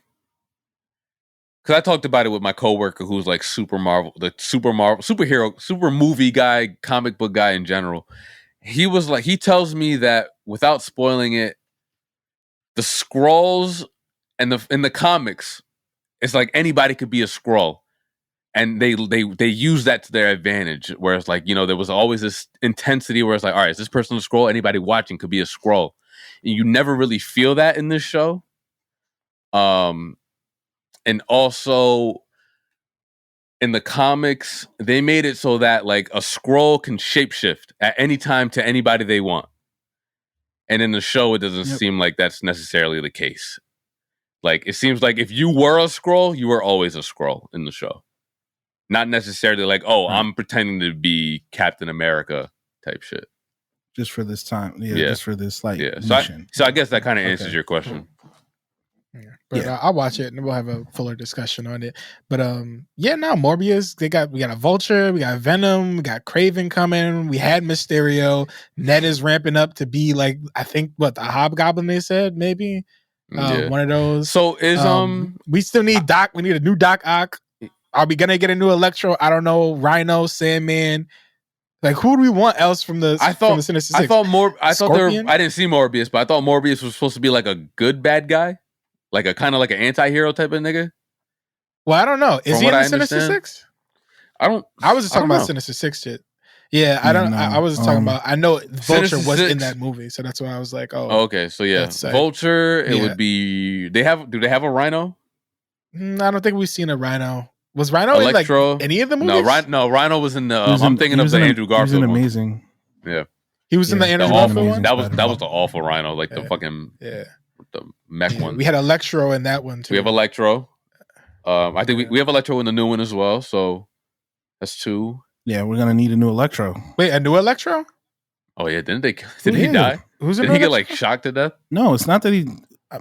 Man, Jamie Foxx can't be Electro right now, bro. I'm not, nigga. I'm talking about the MCU. There's a literally a nigga. Oh no, he's the Shocker. The Shocker. Yeah. The guy with the electric arm. He has the braces on his arms and shit. We got one of those. Shocker. Who was that? I might have missed that in the top. He was part of the Vulture's peoples. He was in that one scene where he's in the junkyard and they're doing the deal in the car and shit. When he got him, he wanted to fight Spider-Man with him when he first got the weapons and shit. That was Shocker. Okay. Yeah. Right. Okay. So shocker. I would like to see a Scorpion again because we haven't really gotten him in any of the films. I don't think. I like Scorpion, but like, we got from the Lizard. comics. I love Scorpion. Yeah, Scorpion's great. Yeah. Scorpion's great. We got Sandman already. Just all in general, Electro, all that stuff. So yeah, and then yeah, that'd be cool to see some new villains in there. And that's it for me, really. Shout out to Chrissy Teigen and John Legend. They welcomed a baby, a surrogate baby. Another one. I don't really. Yeah, another one. So get off of her, bro. Yeah, I just always say that when it's like a third, fourth kid. Yeah. Just get off of her, bro. Yeah. Let her up. Yeah, man. So is that it? we got anything else? Drizzy dropping a book and an album. He said, and an album for the dogs. Them. Yeah. I don't know what that means. Hopefully that doesn't mean some UK drill shit. Probably. Yeah. It probably. Yo, he drops a drill album. I'll be so pissed. Yeah, should be ass, man. But yeah, that's at what point does his music affect his legacy, or will it? Will it come to that? Like, is he at the point where it's like he can start dropping trash shit, and it won't affect his legacy? Like what he's done is still what he's done. Y'all know how I'm coming. I think he been asked for the last couple drops. Yeah. Even the stuff that we think is good, like we think that I forgot what that shit is called. Honestly, never mind. Sorry, never mind. It's called Never Mind. Never mind. Sorry, yeah. Honestly, never mind. We like the music. We like the music on that, but it's been a while since Drake has had a everybody approves. Like, yo, this is the one type album. Like, I feel like there's always a debate to be had with each drop. Yeah. And at what point does that really start to affect them? I did have a question. What's the one when it comes to Drake? Because I think there's a clear answer, and I don't think anyone would actually say it. Of the album? To me, I don't have one. I don't think I know. What's the Drake song? The one. Oh. I did look this up recently though. Like his biggest song. I did look this up. It's either Hotline Bling is his biggest song ever, or One Dance. That's what I would say. It's One Dance. I was going to say Hotline Bling. Yeah, Hotline Bling. It is Hotline Bling. Okay, I was all right. I was just want to because everyone who's a Drake fan, if you asked them what their favorite Drake song was, I doubt they would. I don't think they would have Hotline Bling top 5. No, but it's undoubtedly his biggest song. It's it's his biggest record. You know what I'm saying? Like it's not even close. Yeah. Like that record is the Drake song. Yeah, everybody's heard it. Yeah, for sure. And it's crazy how he stole that shit, but whatever. Facts. Yeah, it's crazy how he just took that shit. Sad, man. Zoe 102. Did y'all watch Zoe 101? Did you watch Zoe 101? D? No, I did. They're coming out with a movie, and I did watch the trailer. I saw the trailer. Zoe I was looking for the black guy the entire time. You had this thing in the background. He had like one line in the fucking Chris trailer. I was Massey? like, oh man, Kyle Massey's brother. Yeah, the good one. The good that's one. right. It is his brother. Yeah, man. Is it Kyle Massey's brother? Yeah, I didn't know that. Massey's Yeah, brother. It was Kyle it Massey. is. Yeah, it is. Yeah. So, I honestly like that for reboots. Like, don't give me a whole show. Just give us like a little a movie, a special. Fine. Yeah, a special. They, aren't they doing that with Sex and the City now? It's like there's a show on HBO or on Max now called like and There It Is or something like that. That's like about Sex and the City, but it's not Sex and the City. I don't know. It's like all of them, even the one that doesn't like any That's not whack. Yeah. But it's called And There It Is. Whoop, there it is. We don't need any more spinoffs. We don't need reboots. I'm all down for reunions and specials like T said. Like, hey, by all means, if you want to do that for all the shows rather than a reboot, I think you should do that. It'll probably get off better with the fans anyway. But I know they're only worried about their bottom line. But I'm sorry, it's called And Just Like That, not And There It Is. It's called And Just Like That. It's like a freestyle. And there it is. It sounds better than And Just Like That, to be honest with me. And there it is. So, yeah, good little paraphrase. So if y'all had a clone of yourself that spent the night with you, y'all wouldn't try to kiss him or nothing? Yo. This is after the songs. We can start talking about this after the songs, man. But no, I wouldn't try to fuck myself. I wouldn't. No, I'm not. I didn't say all that. Spend a night. Oh, yeah, I'm chewing it. Just kiss. Little kiss. Because, oh, yeah. Little peck. A peck is not enough to get anything from that, though. to be like, all right, I'm pretty good. It's Nigga, not enough. I ain't trying to get nothing from it. I just want to see No, like nah, don't say Nigga that. trying to come. This nigga's trying to come like now. Yeah. So yo, I can't come off that. Yo, I'm like what? You was trying to the original said that. I need some more. The original point. I need a gotta little suck more my than dick, that. bro. You know me. You know what I need. The original point that you was trying to make was that you was trying to see how good you were at that ability. So it's like, oh, like you would need a little bit more. Kissing, not fucking. Yeah, but a little peck is not going to tell you anything. Like you need to like use some Y'all tongue. could have literally just said like if you met a girl version of yourself, like some Loki shit. Like if you met Nah, because that's not gay enough. It's not the same. And it's still pride. Yeah, it's the last It's Pride like, episode. You know, Right. we got to give it to Yeah. him one time. Yeah, you know. Viewership been down since we started mentioning dicks, which is surprising because we don't do it. You know, this was the month to do it, and we just didn't do it as much. Yeah. Nah, I'm just playing. we were trying to be Whatever. respectful, I think. Yeah. That's it for me though. I'm ready to play a song. Y'all ready to get out of here? It's been a little bit. Yeah, let's do it. Yeah, man.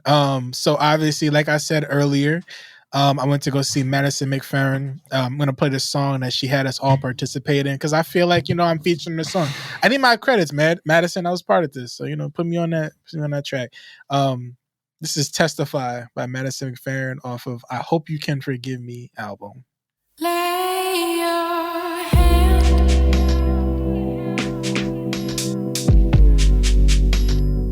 on my face.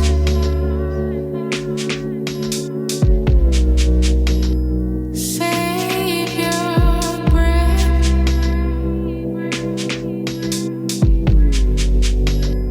for my waist.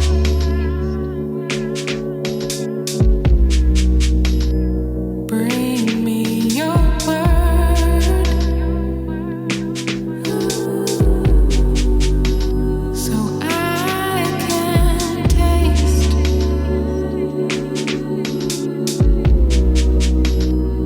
every touch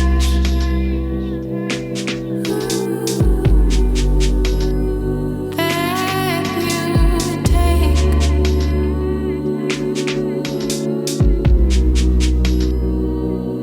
But first I gotta thank you.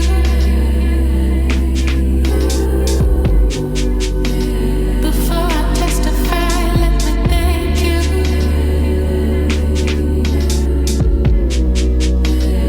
'Cause I know there ain't nothing we can't do.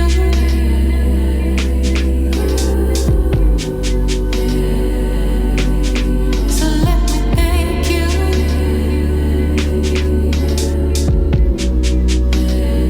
On my knees,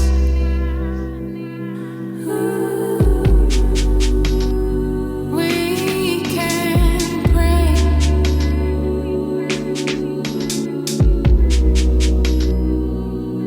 to the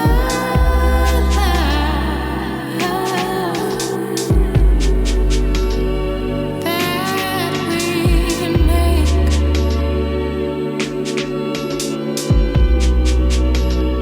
We could show praise from night till day.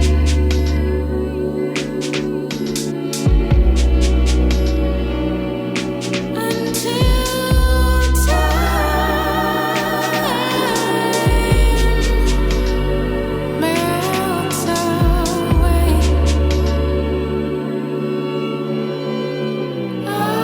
Oh, but first I gotta thank you. Love that song, Madison McFerrin, "Testify" from the "I Hope You Can Forgive Me" album. Shout out to her, man. Great audience participation. She really had fun on stage, which I love. I love intimate shows. We've talked about this before. I love like shows where artists really get into it and are still having fun on stage. She had like her whole engineering setup on stage. There were some technical difficulties, but she played into it. She's very funny. She has a very great on stage presence. Told a lot of stories and really got her crowd into it. So shout out Madison McFerrin, man. And the McFerrin family is just amazing too. All of them mad talented, Bobby, Taylor, all of them. So shout out to Madison McFerrin, man. So my record, I've played this artist before. It's honestly just the next single that she dropped. I love Victoria Monet. I think she is a star. I think she needs, honestly, so much more attention than she's getting. She's beautiful. She writes all her own songs. She wrote some hit records for Ariana Grande, so it's not like she can't make a pop hit or she can't make a, she can't make a top 200 record. This is a great song. It's just a bop. It's one of them summer bops that needs to be on your summer playlist. So shout out Victoria Monet. This is her new record with I think it's a really dope use of a sample. The record is called On My Mama.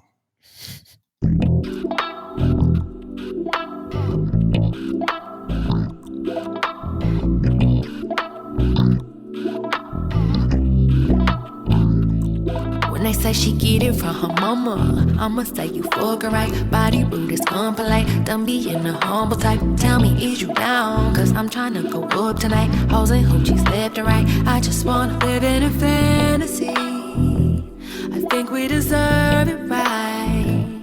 Top of the memories I've ever made in my life. Permanent ecstasy. The ladies is pimps tonight, living inside a dream. Let's lay where the love is like. I put that on my mama, on my hood. I look fly, I look good. You can't touch my bag, wish you could. I look fly, I look too good. Put that on my mama, on my hood. I look fly, I look good. You can't touch my bag, wish you could. I look fly, I look too good.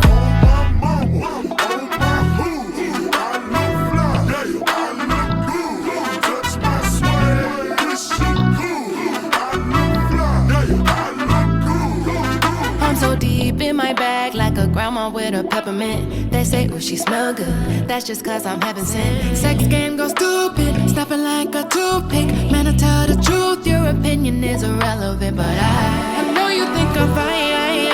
Might be too fine to hit it from behind. Reflection in the mirror, don't decline. I can't even lie. I put that on my mama, on my hood. I look fly, I look good. You can't touch my bag, wish you could. I look fly, I look too good. Put that on my mama, on my hood. I look fly, I look good. You can't touch my bag, wish you could. I look fly, I look too good.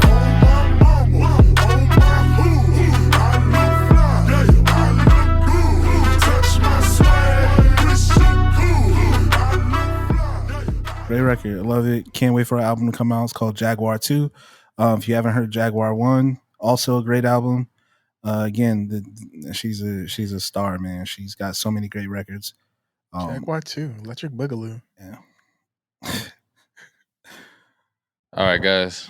So to send Take us us off, out. I'm gonna go with Conway the Machine. Dropped his album Won't He Do It last month. And yeah, early May. Let's get right to it, bro. This is Brooklyn Chop House, Conway the Machine, Fabulous, and Benny the Butcher.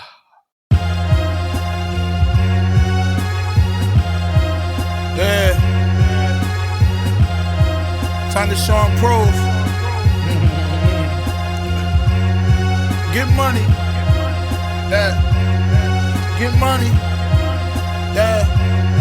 Get money. Get money. Get money. Yeah. Cocaine and it's alright, folks. My progress can't be stifled. Not at all. Fuck boy, I never liked you. I don't fuck with you niggas. Fuck around and make us green light you. I just want the I bag. just want the bag. It ain't about no bag, no conversations can't be I had. ain't talking. I never liked you. I don't fuck with y'all. Cocaine and it's alright, folks. Yeah. We pull up in that Rolls Royce motorcade. We shitting all summer. In the winter, put the toys away. Machine was in the studio, recording like 4 a day. Was in my So on a bag. private jet, going to the ranch to record with Ye. What up, I know my them nigga? niggas with switches. I know them young boys with K's. Nigga, we stood in the kitchens locking them oils way. It's getting spooky, and I ain't sure if I coined the phrase, but ever since I said it, just look how much noise it made.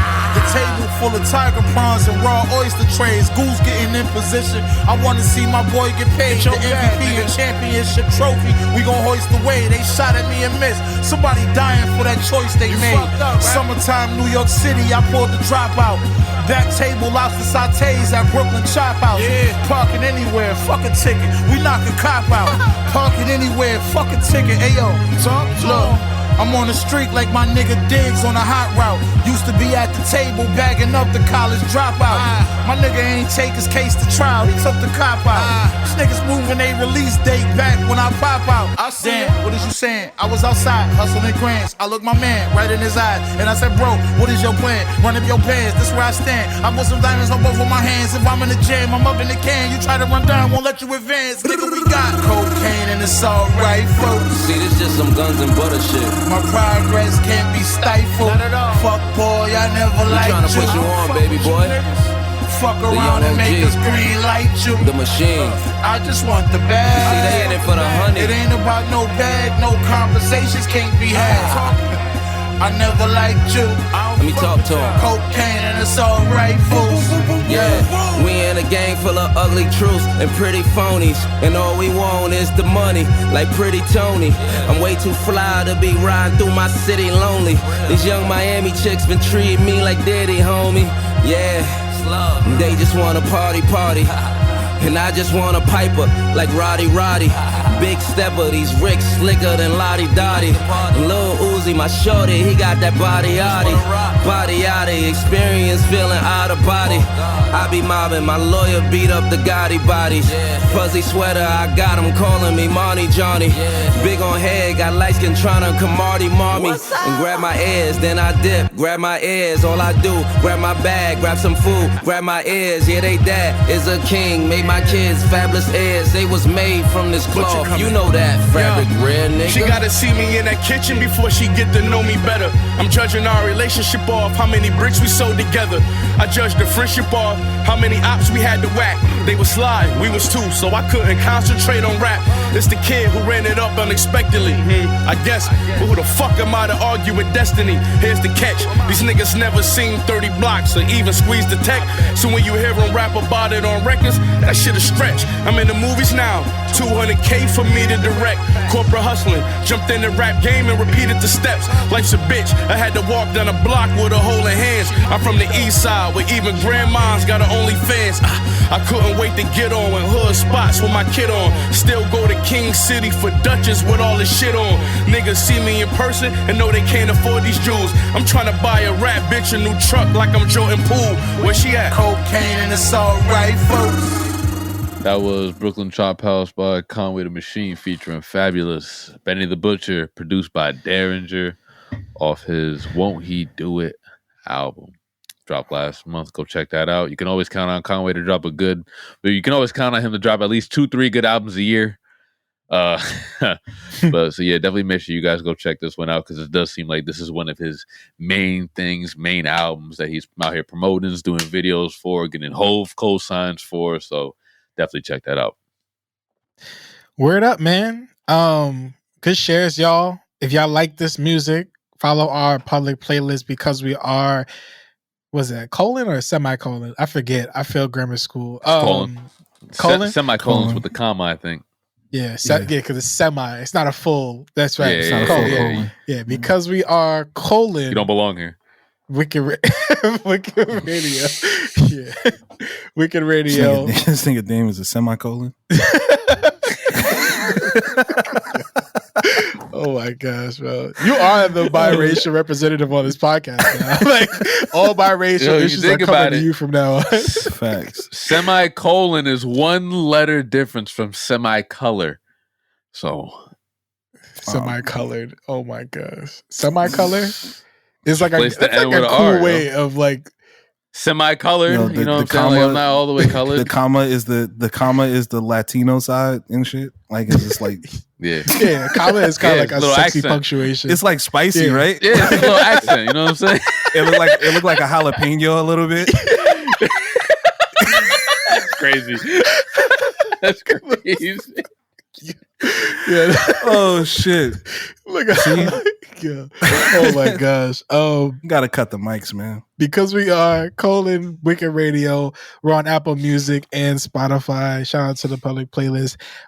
We're doing these episodes weekly now, man. We back. We're doing shorter ones, but if you want more longer content, you know where to find us, man. Patreon.com/because we are podcast. If we ever made you laugh, if we ever made you smile, we ever got you through a tough, long day, a tough, long shift, you driving long hours or something like that, you just really wanted to tune in, listen to something and listen to us talk about whatever, the things that you don't really have the time to check up on.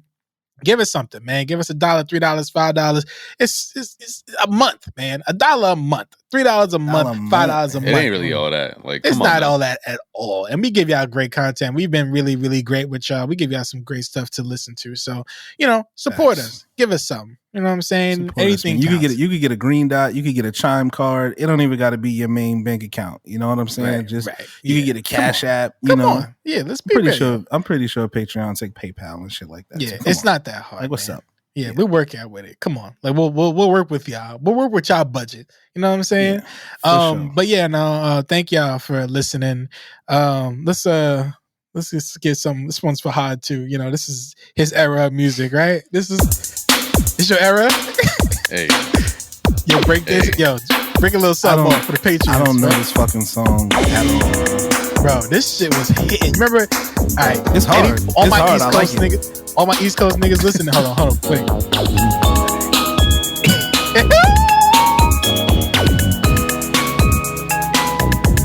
Nah, this is the one. Yeah, let me not front. This is the one. This was crack was pure, bro. The cocaine was going crazy in the what's it called? What's that club? The famous club? Studio 50. Yeah, Studio 51. There you go. I was about to say the 40/40 club. Yeah, Studio 51. The cocaine was flowing. It was flowing like a river. Listen, bro. Studio 51.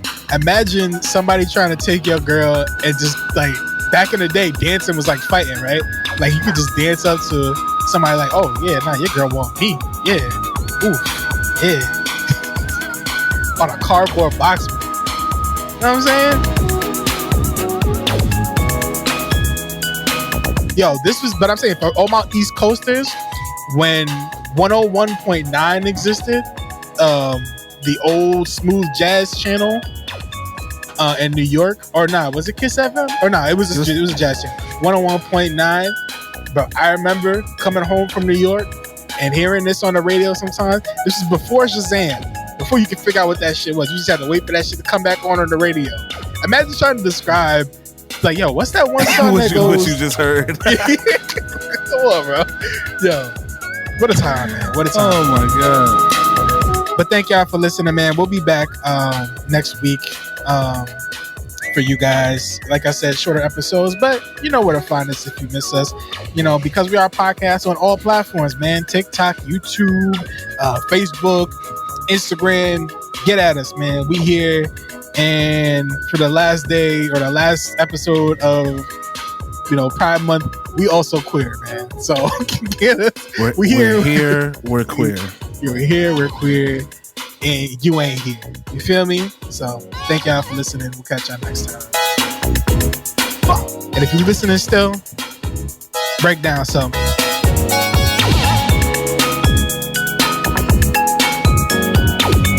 Love that fucking song, bro.